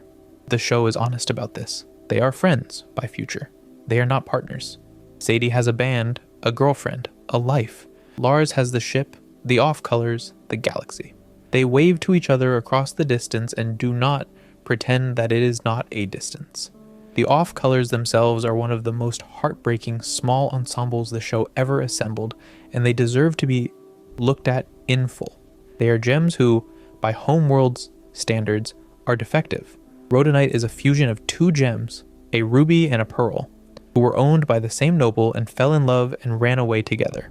Fluorite is a much larger fusion of multiple gems, an extreme depiction of polyamory in a children's show, who moves slowly because she is 6 gems trying to walk as one body. Padparadscha is a sapphire whose future vision is broken, so she predicts events that have just happened. The Rutal twins are 2 Rutal sisters whose gems came out of the same hole, conjoined at the hip, sharing a body that does not match the Homeworld specification. They live in the underground tunnels of an old kindergarten on Homeworld, hiding from the patrols that would shatter them if they were found. The harder reading of the off-colors is not really a theory at all. It is just the show telling you the truth about what Homeworld is. The empire that the diamonds run is a state in which any gem that does not match the expected form is, by default, executed. The off-colors, when we meet them, are living in fear of patrols. They are not a quirky support group. They are a literal underground railroad hiding in tunnels, waiting for a chance to escape. The show, in the 5th season arc that introduces them, does not let you forget what they are. They are huddled together, they are quiet. They flinch when they hear footsteps. The lightness of the writing around them, the jokes, the affection between them is the lightness of people who have decided that if they are going to live in hiding, they are at least going to be kind to each other in the meantime. The arrival of Lars, who is by then post-resurrection, is the first time some of them imagine that they might actually leave the planet. He becomes their captain, in part because he is the only one who has a ship, and in part because he is the only one of them who has died and come back. And they recognize something in that. When the show eventually returns them all to a free homeworld, in the final episodes, it is one of the few unambiguously joyful sequences in the whole series. They are, for the first time, allowed to walk in daylight on the planet they were born on. The reading does not undo this. It does observe that the empire which produced them has not, in the conventional sense, been overthrown. The diamonds are still the diamonds.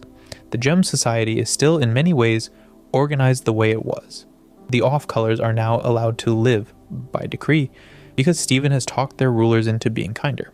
The show, by ending on this, is making the same argument it has been making for a long time, which is that change does not always come through revolution. Sometimes it comes through a single person standing in front of a giant and convincing her over many months that the laws she has been enforcing are wrong. The off-colors are alive because of this. They are also alive at the mercy of the same rulers who would have shattered them, and the show, in its honesty, lets you feel both things at once. Centipedal is the name Steven gives to a small, corrupted gem who befriends him in the very first season, and who later turns out to be a member of a much larger and sadder story.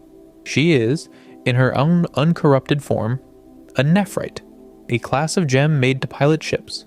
She was a homeworld captain who served under Pink Diamond, leading a small crew of gems sent to the planet on a colonial mission.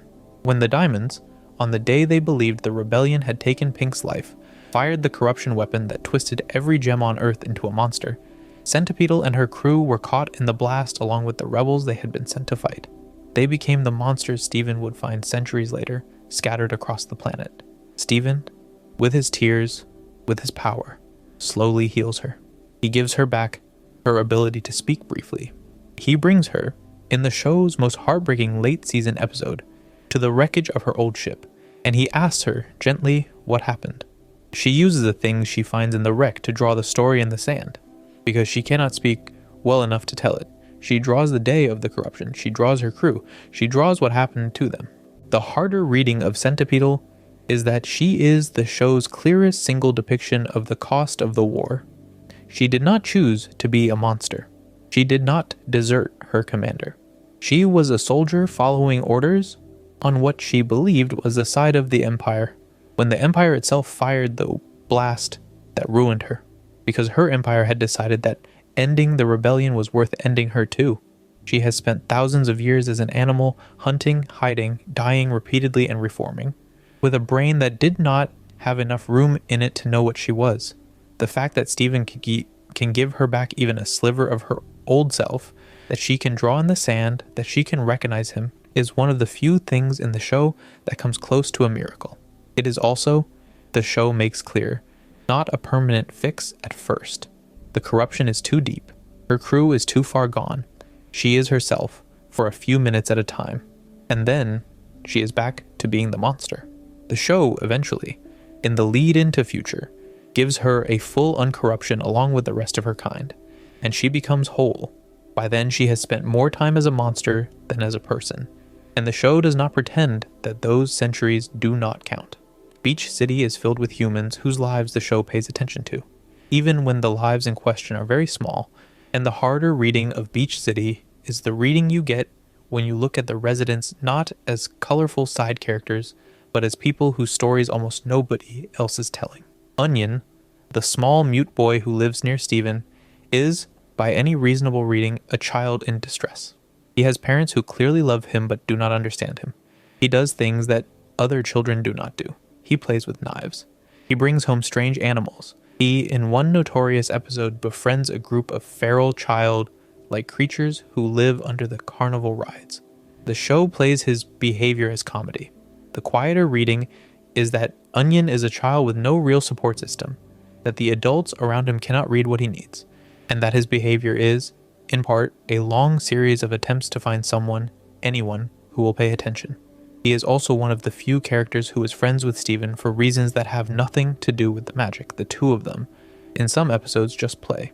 It is a kind of friendship that Stephen, for most of his life, has not had much of, and the show, in its small way, gives him this. Sour Cream, Onion's older half-brother, is the local DJ, and he is also a child of two father figures, his stepfather, Yellowtail, and his biological father, Marty, the show's resident terrible person.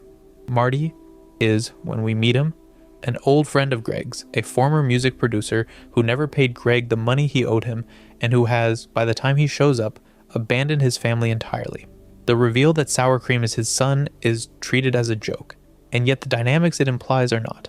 Vidalia, Sour Cream's mother, is raising two children by two different men, working hard and painting in her free time, very plainly carrying more than she has been thanked for. The show does not dwell on this.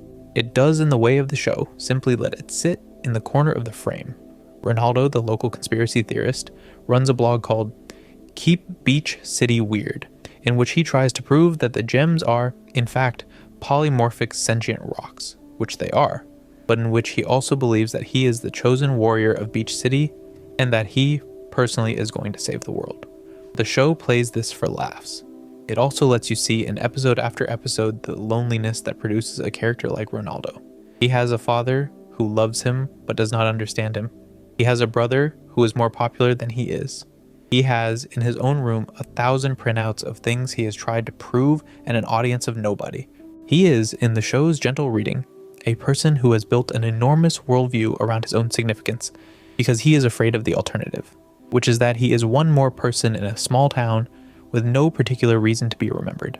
The deeper reading is that he is right that the gems are aliens, that he is right that the town is sitting on a piece of the rebellion, and that nobody, including his own family, ever quite believes him until it is too late to matter. He is, in his way, one of the most accurate portrayals of a particular kind of lonely young man that animation has produced in recent years. Mayor Dewey, the mayor of Beach City, is one of the show's quiet stories of failure. He is incompetent. He runs the town badly. He is, in one of the late episodes of the third season, voted out of office in a small election that he loses to Nanafwa Pizza, who runs the local pizza shop and is, by every reasonable measure, a more capable person. The show plays his loss with surprising sadness. He is not a bad man. He has, in his way, tried. He has just been bad at the job for years, and the town has finally noticed. His son, Buck Dewey, is a quiet, cool, fashionable teenager who, in his own quiet way, is one of the show's most graceful side characters, and who, the show implies, has a slightly complicated relationship with his father about the family expectation that he will go into politics. The shadow on this is small. It is not that anyone is being cruel. It is that even in a town as gentle as Beach City, the small failures and disappointments of ordinary life add up, and the show pays attention to them in a way that almost no other kids program would. If you stand back and look at the show as a whole, the recurring image at the center of it is the fusion. Two beings, or three or six, come together and become a single being whose existence is, in a sense, the relationship between them. The fusions in Steven Universe are usually presented as celebrations. They are how the gems pool their power. They are how they express love for each other. They are how they become more than they were. Almost every named fusion in the show is, on closer inspection, a study in something more complicated than a celebration. The dark theory of fusion in this show is that fusion is a window into whatever the relationship actually is underneath the masks the characters wear, and that the show uses fusion to tell you, in a single image, things the characters cannot say out loud.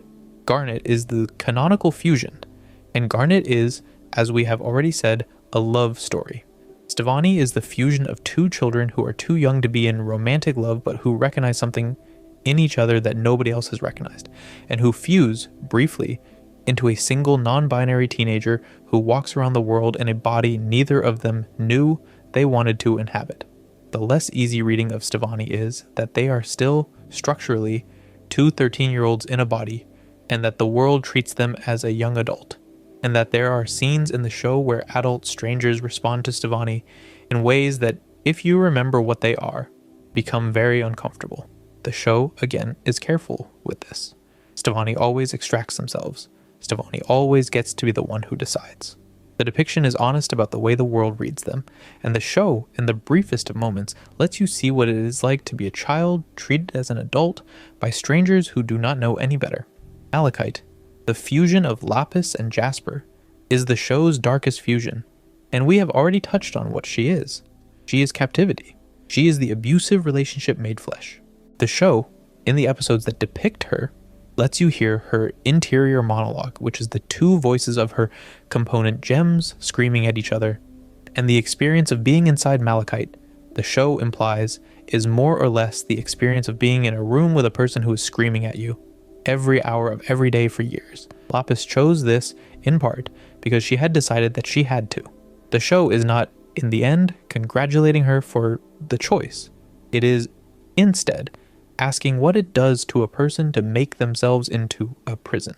The answer the show implies is that nobody comes out of a prison whole, including the warden. Sugilite, the fusion of garnet and amethyst, is the show's depiction of the danger of two people enabling each other's worst tendencies. Garnet is, on her own, a controlled, careful person. Amethyst is, on her own, a chaotic, impulsive one. When the two of them fuse, the resulting giant is, the show implies, more or less, Amethyst's worst impulses with Garnet's power behind them. Sugilite is enormous. She is loud. She breaks things she did not need to break. She is, in two especially upsetting episodes, more or less out of control. The reading of Sugilite is that fusion can be the place a relationship goes when neither party is willing to say no to the other, and that you can love someone very much and still, when you are fused with them, make decisions together that you would never make on your own. Pearl, who is on the outside of these scenes watching the giant rampage, is the show's avatar for the friend who is helpless to stop you. The episode in which Sugilite finally is calmed down, and the two gems unfuse, and there is a moment of quiet between them, is one of the small graces of the second season. Opal, the fusion of Pearl and Amethyst, is the inverse case. She is, on her own terms, a beautiful, calm, distant figure, who can only exist when the two component gems are getting along with each other. Pearl and Amethyst, in the early seasons, almost never get along. They fight constantly. They are the worst pair of sisters in the gem family. The show makes the joke that Opal almost never appears because of this, and the joke is also the diagnosis. The relationship between Pearl and Amethyst is the relationship between an older sister who thinks her younger sister is letting the family down, and a younger sister who thinks her older sister is a prig. They love each other. They cannot, for the most part, exist in the same room without snapping. Opal, when she does appear, is the small window the show gives you into what they could be if they would stop. The lack of Opal is the diagnosis. Two sisters who cannot fuse are two sisters who have not yet made the choice to love each other in the way fusion would require. Alexandrite is the fusion of all three of the original crystal gems, and Alexandrite is, by the show's design, an enormous, fearsome, four-armed being with multiple mouths and a tendency to come apart at the seams.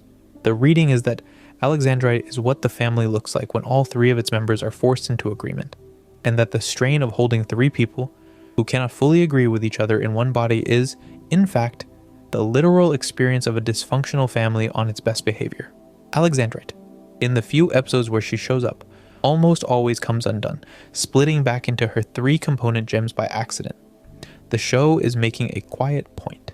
The combined family unit is not the strength of the family. The strength is in the individual relationships, and forcing them all into one figure makes everyone less than they were.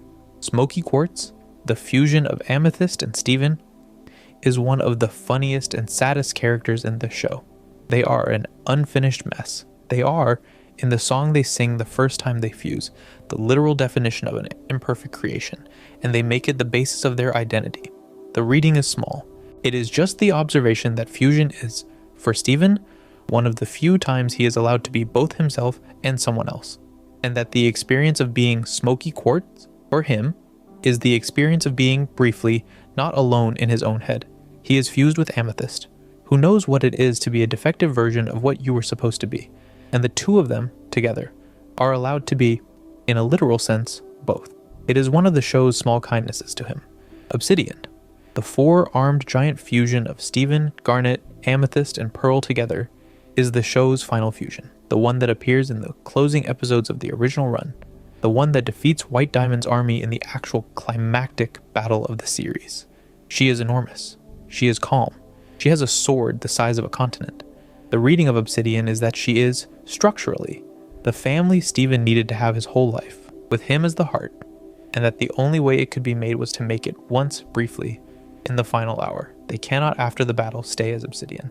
They have to come apart. They have to go on being four people in a house. The fusion does not solve their problems. It just shows you, for a few minutes, what they could be, if all of them were on the same page about what to do. The fact that this happens for the first time on the very last day of the original run is the show's most quietly devastating timing decision. Sunstone is the fusion of Garnet and Steven, who appears in future, and Sunstone is, the show implies, a fusion the gems have been doing for years. Sunstone is a host of an infomercial, a fourth wall-breaking, Jim Shore-wearing, dad joke-telling figure who looks straight into the camera and gives the audience life advice. The choice to introduce this fusion late in the series, after the war is over, after the trauma is set, is one of the strangest decisions the show makes. The reading is that Sunstone is the version of Steven and Garnet that exists when the two of them are allowed, finally, to be a little ridiculous, to have a sense of humor about their own pain, and to address an audience who is, structurally, the children watching the show. Sunstone is, in a way, the show talking to itself about itself, and the fact that this character exists is one of the small ways the show in its late episodes tells you that it knows what it has been about all along. Rainbow Quartz the second is the fusion of Steven and Pearl in future, a new fusion the show invents to mark the way these two characters have grown into something different than they were. They are, as Rainbow Quartz, theatrical, dramatic, comic, a person who has decided that life is a series of opportunities for grand gestures. The original Rainbow Quartz, who was Pearl and Rose Quartz, was a different fusion entirely, and was not depicted in the show, except in a brief flashback. The fact that Pearl and Steven now have their own version of this fusion, which is its own person rather than a continuation of Pearl's old life, is one of the show's most graceful pieces of writing. The reading, such as it is that this fusion is, for Pearl, an act of choosing the present over the past, of letting Steven be Steven rather than Rose, of admitting that the boy in front of her is his own person, and that the person she fuses with him to be is someone neither of them has been before. The fact that the show waited until future to give them this is, again, one of those quiet decisions that says more than any single line of dialogue could. There is one more fusion that bears mentioning, because the show does not give it much screen time, but the show is, in a sense, built around it. The cluster is the fusion the diamonds attempted to make of every shattered gem on Earth, buried inside the planet, intended to emerge as a being so large and so violent that it would tear the Earth apart from the inside. The crystal gems, with Peridot's help, drill into the Earth and find the cluster, and Steven, in his sleep, makes contact with it. What he meets is not a monster. It is a chorus of small, terrified voices, all of which had once been individual gems, all of which were shattered in the rebellion, all of which the diamonds have packed into the core of the planet as a weapon. He talks to them. He bubbles them. He convinces them, in effect, that they do not want to come out and destroy the world. The cluster, after this, becomes a giant bubbled mass of shattered gems, sleeping at the core of the planet, kept docile by Steven's compassion, and it stays there for the rest of the show. The reading of the cluster is, in many ways, the reading of the entire show in miniature. The diamonds, in their grief and their anger, took the shattered remains of gems they had killed, gems who had been on every side of the war, and packed them together inside a planet to be used as a weapon against the people who, in their view, had taken Pink from them. The cluster is the literal materialization of unresolved grief weaponized against the world. Steven, who is in a sense the survivor of Pink, bubbles them with kindness. He is the only person who could. He talks to them like they are children, because in many ways, in their disassembled state, they are. He uses the same gift he uses on every monster, the gift of seeing through to the small, frightened being inside the violent shell.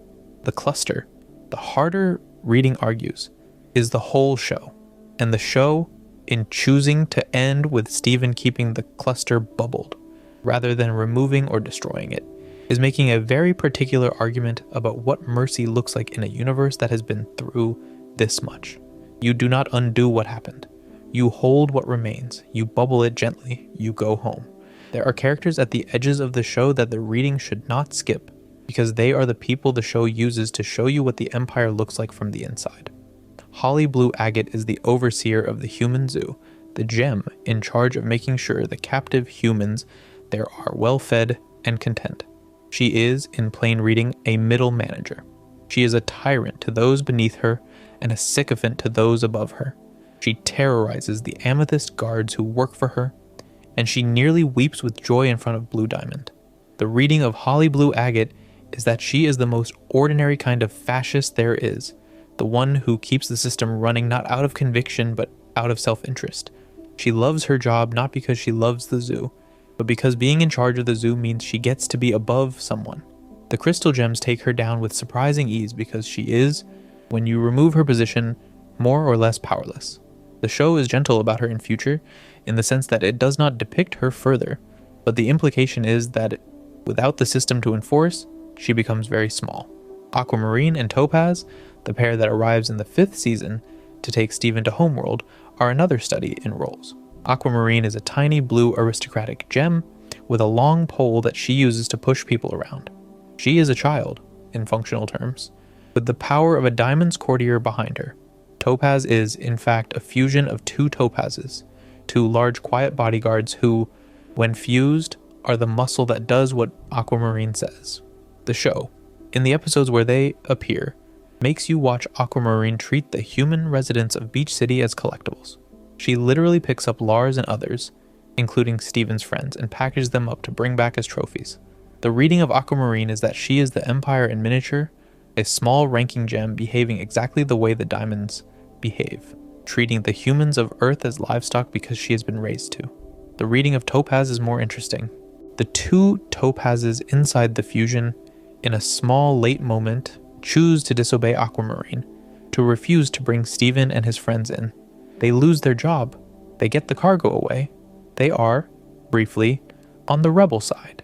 The show does not bring them back. They disappear from the story. The fact that they made this choice in their one and only appearance is one of the show's quiet bets that even within the Empire, there are gems waiting for any excuse to leave it. The Topazes are, in their tiny way, a piece of evidence that the rebellion has more sympathizers than it knows.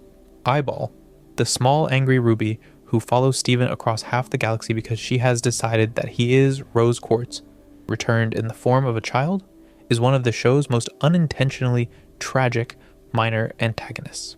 She is, in a sense, the show's most committed believer in the lie that the diamonds told about Rose. She, more than anyone, has held onto the story that Rose shattered Pink Diamond. She is determined to avenge it. When she ends up alone in a roaming eye shuttle in deep space with Steven, who could shatter her if he wanted to, the show makes you watch her threaten him with a tiny knife while he tries to convince her that he is not who she thinks he is. He does not succeed. He has to throw her out of the airlock to save himself, and she floats away into the void, with a helmet and a small amount of air, presumably to die alone in space. The show, in a very late episode of the 5th season, briefly shows you Eyeball, with the other off-colors, having been found and rescued. The reading of Eyeball is that she is a true believer who, in the universe of the show, is given exactly the fate her belief deserved, and then is rescued by the rebels anyway, because the rebels are, in the end, kinder than the empire she was raised under. She does not, in the final episodes become a hero. She remains a small angry gem in the crowd. She is alive. The show does not insist on more than that. Emerald, the captain who chases Lars' ship across the galaxy in the 5th season, is the show's depiction of a more confident kind of officer. A vain, glamorous, ridiculous figure who is in love with her own ship and her own status. The reading is that she is, structurally, no different from Aquamarine, except that she has had time to develop a personality on top of her function. She is a tool of the Empire who has decided that the tool is, in fact, a person. The show plays her mostly for laughs. Lars steals her ship. Emerald is humiliated. We do not see her again. The show, with its quiet attention to detail, lets you understand that there is an entire bureaucratic class on homeworld of gems like Emerald. Gems who think of themselves as glamorous and powerful and important, and who are in fact small functionaries in a regime that has had thousands of years to convince them they are something more. Vidalia and Yellowtail, Onion's parents, are one of the show's most quietly handled small stories.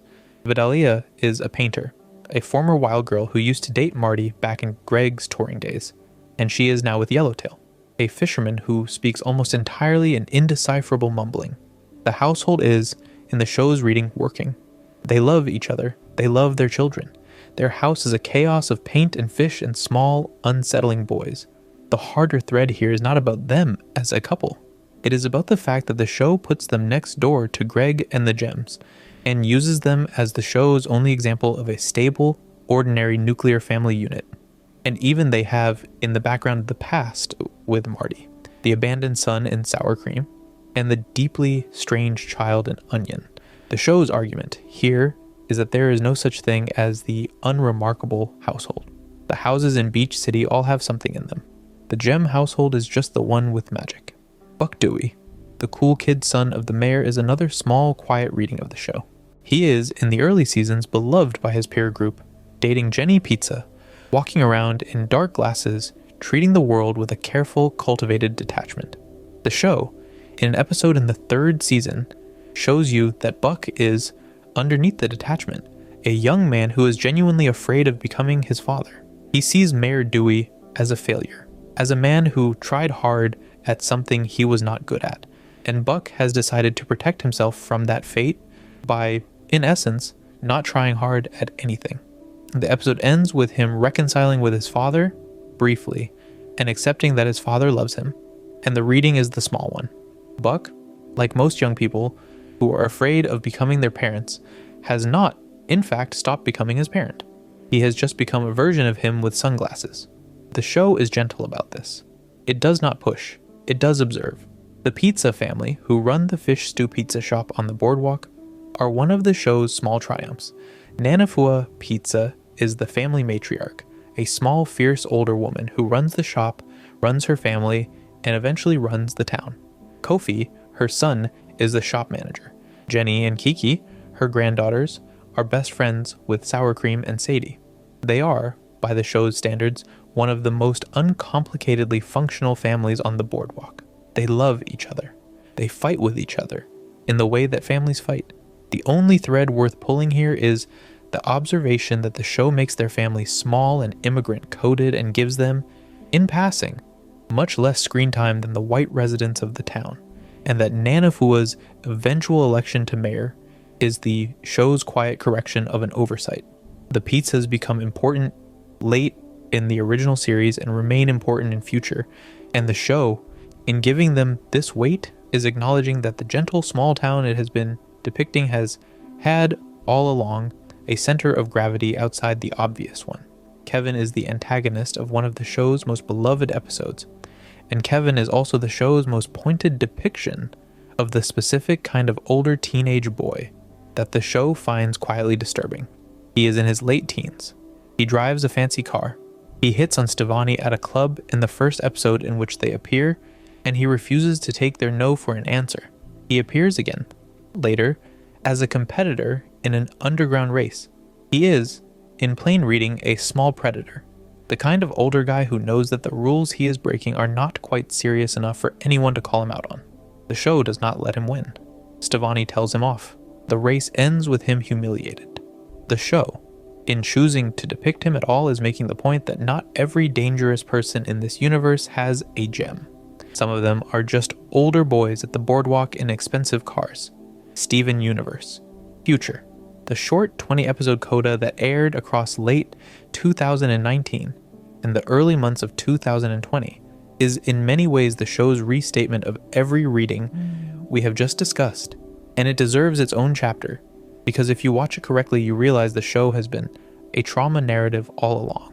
The setup of Future is, on paper, that the war is over, the diamonds are reformed, the gems are free, and everything is fine. The opening theme is, in tone, the brightest version of the show's themes. The first few episodes show you Steven going through the motions of a peaceful life, helping uncorrupt gems, building a school, planning his future. The harder reading begins slowly, in the way the best harder readings always do, in the corners of frames. He is sleeping less. He is shorter with people. He is, in moments, glowing pink for reasons he cannot name. The series, episode by episode, builds the case that Steven is not alright and has not been alright for a long time. He has been the emotional center of every major resolution in the show. The person who talks to the giant, the person who heals the corrupted, the person who walks between the warring sides, the person who loves the enemy into surrender. He has done this since he was a child. He is, by the time Future starts, in his late teens, and he has run out of the resilience he had been operating on, and the world he created in peace is now in a peace that has no place for him. He no longer needs to be the hero. He has not, in his entire life, been anything else. The collapse, when it comes, is precisely the collapse of someone whose identity has been defined entirely by the role he played in other people's healing. The pink form, the glowing rage state, gets bigger and bigger as Future goes on. He turns into a kaiju, an enormous mountain-sized monster, and the gems who love him have to chase him across the country trying to figure out how to bring him back. The reading is, again, the obvious one. He has spent his entire life being the kind of present that makes monsters into people. And the moment he becomes a monster himself, the people who love him have to do, for him, what he has been doing for everyone else. The show is showing you that compassion is not a renewable resource, and that the people who give the most are also the people who eventually need to be given to. And the climax of Future is, in a sense, the rest of the cast learning how to be there for him in the way he has always been there for them. There is a scene in Future, in the final episode, in which Steven, having finally come back from his monster form, sits in his bedroom and tells his guardians, in plain language, that he needs to leave. He needs to drive across the country. He needs to figure out who he is when he is not in a war or running a school or rescuing a gem. He is 16. He has a car. He has, as far as we know, nothing else. The show ends with him driving away, alone, into the rest of his life. The reading is not that this ending is sad. It is that this is, in fact, the happiest ending the show could have offered him. Because for the first time in his existence, he is being allowed to be alone, to be a person separate from his role and to figure out what he is. The fact that the show ends with him in motion, rather than in a final resting state, is the show's way of saying that the work of becoming yourself does not stop just because the camera does. There is one final pattern in Future that bears noting. The series, in its closing episodes, very quietly, retroactively, reframes almost every relationship Steven has. His engagement to Connie, which he proposes near the end of the series, is, in the show's reading, a panic move. He is asking her to marry him because he does not know how to be without her. She gently declines, not because she does not love him, but because she understands that he is asking the wrong question. His estrangement from his father, which builds for several episodes, is, in the show's reading, the natural result of years of him having been the calm one in the relationship and his father having led him. His near attack on White Diamond in one of the final episodes is the panic state of a young man who has been told for years that he is the empath of the universe and who has had no one ask whether being the empath of the universe was something he ever consented to. The show, in Future, is doing a thing very few shows for any age have ever done. It is asking, retroactively, whether the very behaviors it spent 5 seasons celebrating were also, in their way, symptoms of something nobody noticed. The character at the center of Future, more even than Steven himself, is the figure of the corrupted gem, The gem who has been a monster for thousands of years and is now, suddenly, healed back into themselves. Centipedal, who has been mentioned, is one of these. There are dozens of others. The show, in its first half, spends an enormous amount of time on the question of what it is like to be healed back into yourself after a long stretch as someone else. And the deeper reading is that the show is talking about itself. Steven is, in functional terms, the corrupted gem. He has spent his entire life as the thing the war made him, and the war is now over, and he has to figure out what was him underneath the role, and the show is honest about how slow and difficult and confusing this process is. The corrupted gems, when uncorrupted, do not always remember who they were. Some of them have to learn their own names again. Some of them are recognizably themselves immediately, and others are nearly blank slates. The show is using their stories as a way of telling you what it looks like on the inside to be a person who has been someone else for too long. Steven, watching them recover, is also recovering. The reading is just that the show is wise enough to know that. Jasper, in future, is given an arc in which she becomes Steven's reluctant student, a soldier without a war who attaches herself to the only being in the universe with whom she has any unfinished business. The reading is that this is exactly the wrong outcome for her, by all the rules of conventional storytelling, and exactly the right one for the show. Jasper does not change because she is given a happy ending. She changes because she is given a context in which her instincts are not needed, and she has to learn what to do with them. She is still, in the final episodes, the kind of person who could, under stress, turn on anyone in the room. The show does not pretend otherwise. It does suggest that she is allowed to live alongside the people she once tried to destroy, and that they are allowed to be wary of her, and that the only ending available, given who she is one in which she is given space and time and the slowest possible road to whatever the next version of herself is going to be.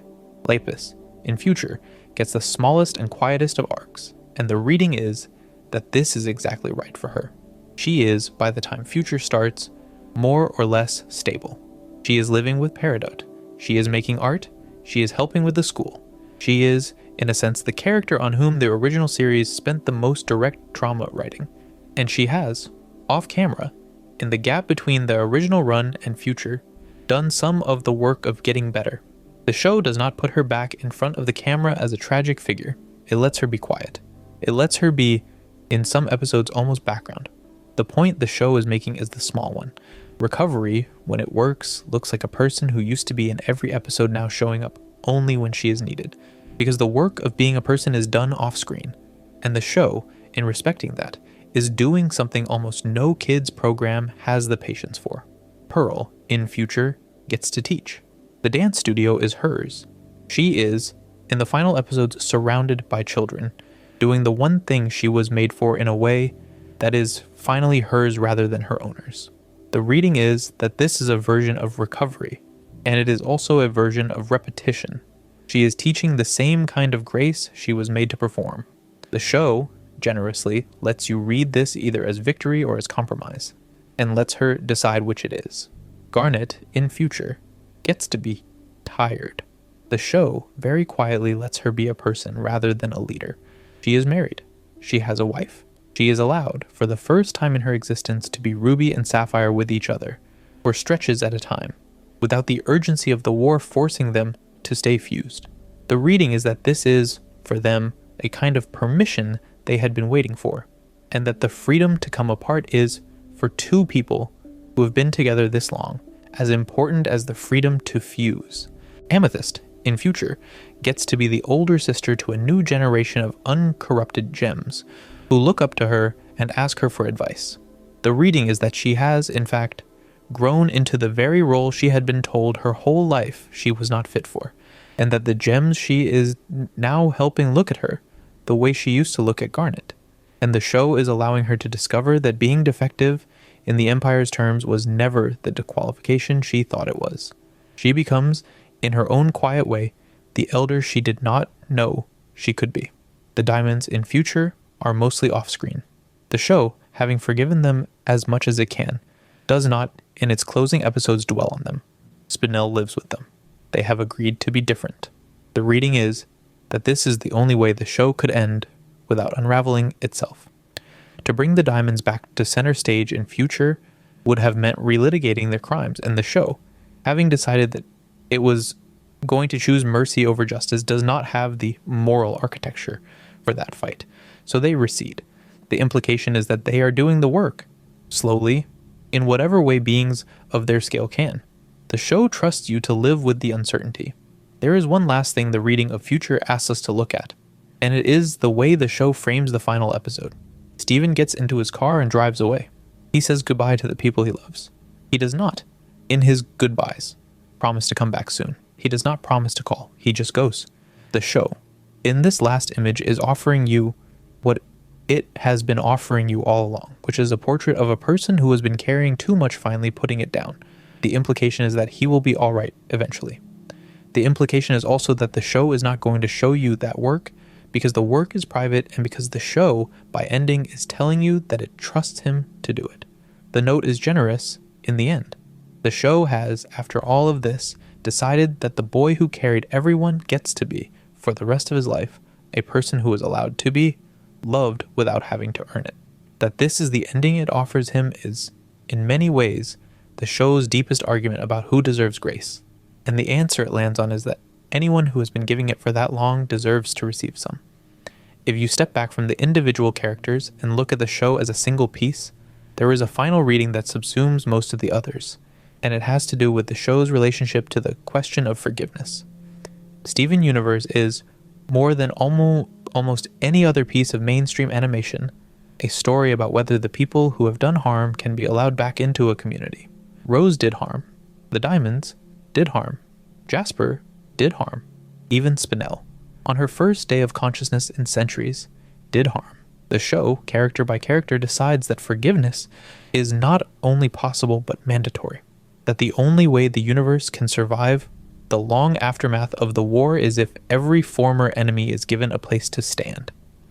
The harder observation is that this position is not by itself a moral position. It is a strategic one. The show is making the argument that nothing else works. Revenge, in the show's view, just produces more shattered gems, more weapons buried in planets, more grief weaponized into colonization. The only thing that ends the cycle is somebody, somewhere, choosing to break it, and the show appoints Steven as the somebody. And the heavier observation is that this is a tremendous burden to put on a single child. The other reading that runs through the whole show is about who is allowed to forgive. The diamonds, when they are forgiven, are not forgiven by their victims.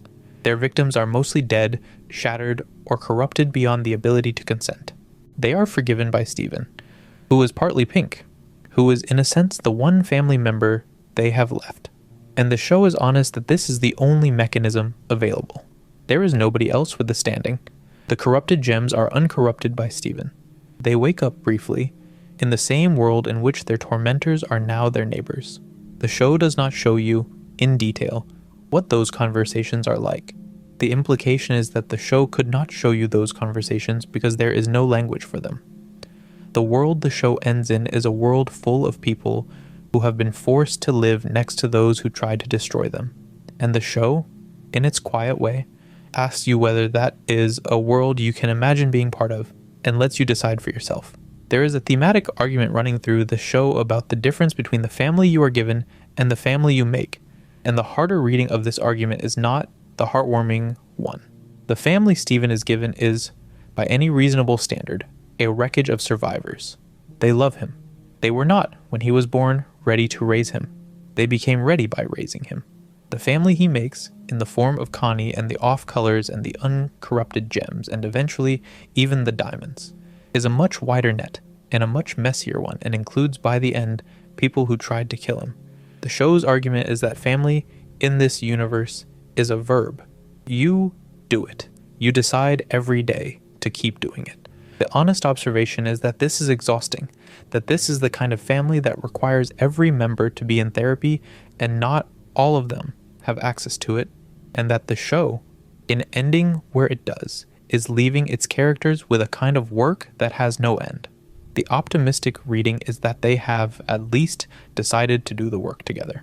Both readings can be true at the same time. There is one last thread to pull, and it is the thread of the show's own production. Steven Universe premiered in 2013 as one of the first cartoons created and run by a woman at Cartoon Network. Rebecca Sugar, the creator, was previously a storyboard artist on Adventure Time, and she brought to her own show a sensibility that, at the time of its launch, was different in tone and content from almost everything else in the lineup. The show, in its early seasons, fought quiet battles about what it could depict, including the wedding episode that has been mentioned, the fusion sequences that some markets considered too suggestive, and the depictions of queer love that some governments simply refused to air. The show won most of those battles slowly, through 5 seasons, a movie, and a final 20-episode coda. The harder reading of the show's production is that the conditions in which it was made were not always kind to it, and that the conditions in which it ended, including the truncated length of future, are widely understood in the industry to have been the result of a number of factors, including ratings, network priorities, and the changing landscape of the channel. None of this is technically on screen. The show is on screen complete. The observation is that what we got, however many seasons and however much movie, is what the show was allowed to be. The show, in being as good as it is a small testament to what was possible when the people making it were given the room to make it. If you watch Steven Universe with all of these readings in mind, the show does not become smaller. It becomes larger. The bright pinks and the calm blues and the cheerful theme songs do not stop being what they are. They are still, in the most literal sense, the bright pinks and the calm blues. They are also, the harder reading insists, the surface of a story about a family that was held together by the gravitational pull of a missing person, about a child who was raised to be a peace treaty, about an empire that did not deserve to be saved and was saved anyway, about a war that ended thousands of years before its first episode and is still being processed in the final hour.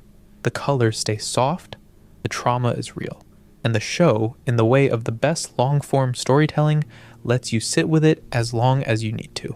There is a moment in the final episode of the original series, before Future even begins, in which Steven, having defeated White Diamond and reunited the diamonds and saved the Earth and ended the war, is sitting on his porch with everyone he loves, and he sings a song about how everyone is happy now, and how everything is going to be alright. The song is, structurally, one of the most triumphant songs the show ever wrote. The observation is that the show, in choosing to follow this with Future, in choosing to ask whether everyone is, in fact, alright, is doing one of the bravest things long-form television has ever done. It is admitting that the triumphant ending is not by itself an ending. It is the beginning of the work of recovery. The show, having spent 5 seasons earning a happy ending, then turned and asked whether a happy ending is even the right shape for the story it has been telling. The answer the show lands on is no, not quite. The answer the show lands on is that a person who has been through this much does not get a happy ending. They get a chance to start the next chapter on their own terms, in a car, with their hands on the wheel. The show, in giving Steven that, is giving him the only thing it can. Everything else, the show suggests, he is going to have to find out for himself. What the show leaves you with, in the end, is a kind of permission. It tells you that the people in your own life who carry too much are not, by carrying it, more deserving of being carried on. It tells you that mercy is real, and is not the same thing as forgetting. It tells you that family is a verb, and that the people who do the verb are not, by default, the people you started with. It tells you that the color pink is a beautiful color, and also, in this show, the color of rage, and also the color of healing, and also the color of a small light on the end of a finger, reaching out across a void to touch another small light, and that the same color can be all of these things at once, and you are allowed to find it beautiful anyway. The harder reading of Steven Universe is, in the end, not the opposite of the show's bright reading. It is the foundation underneath it. The brightness is not a lie. It is the brightness of people who have looked at the dark and decided, in the absence of any guarantee, to keep building something in the morning. If you have made it this far, you have probably been drifting in and out of this for a while now, the way the show itself drifts.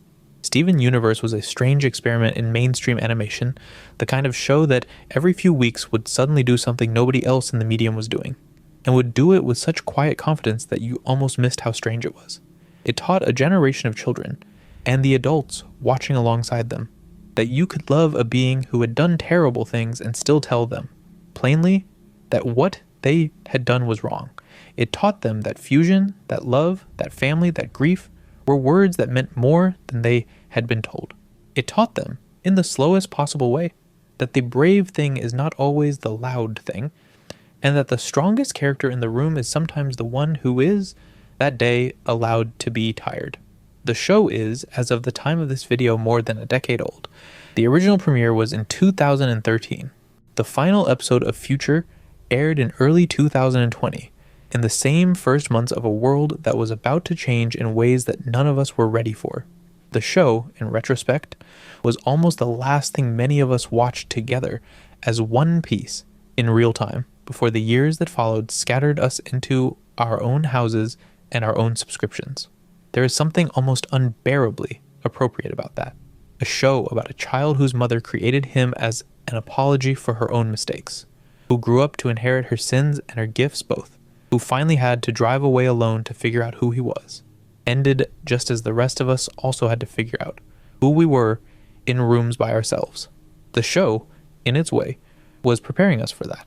The fact that it did so in pinks and pastels, with a theme song you can hum after a single listen, is part of why it is going to be talked about for a long time after the last of us has gone to bed.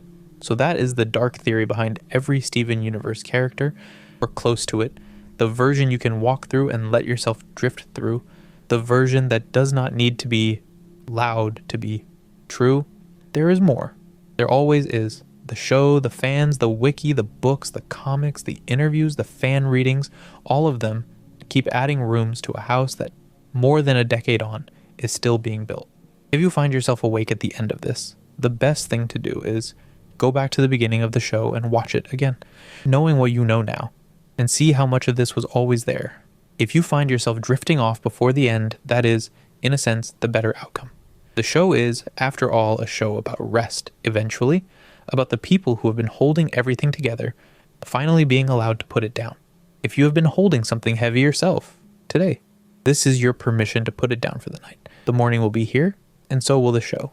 And so will whatever you have to carry, and you can pick it up again then. If you enjoyed the video, make sure to subscribe, and I'll see you in the next one.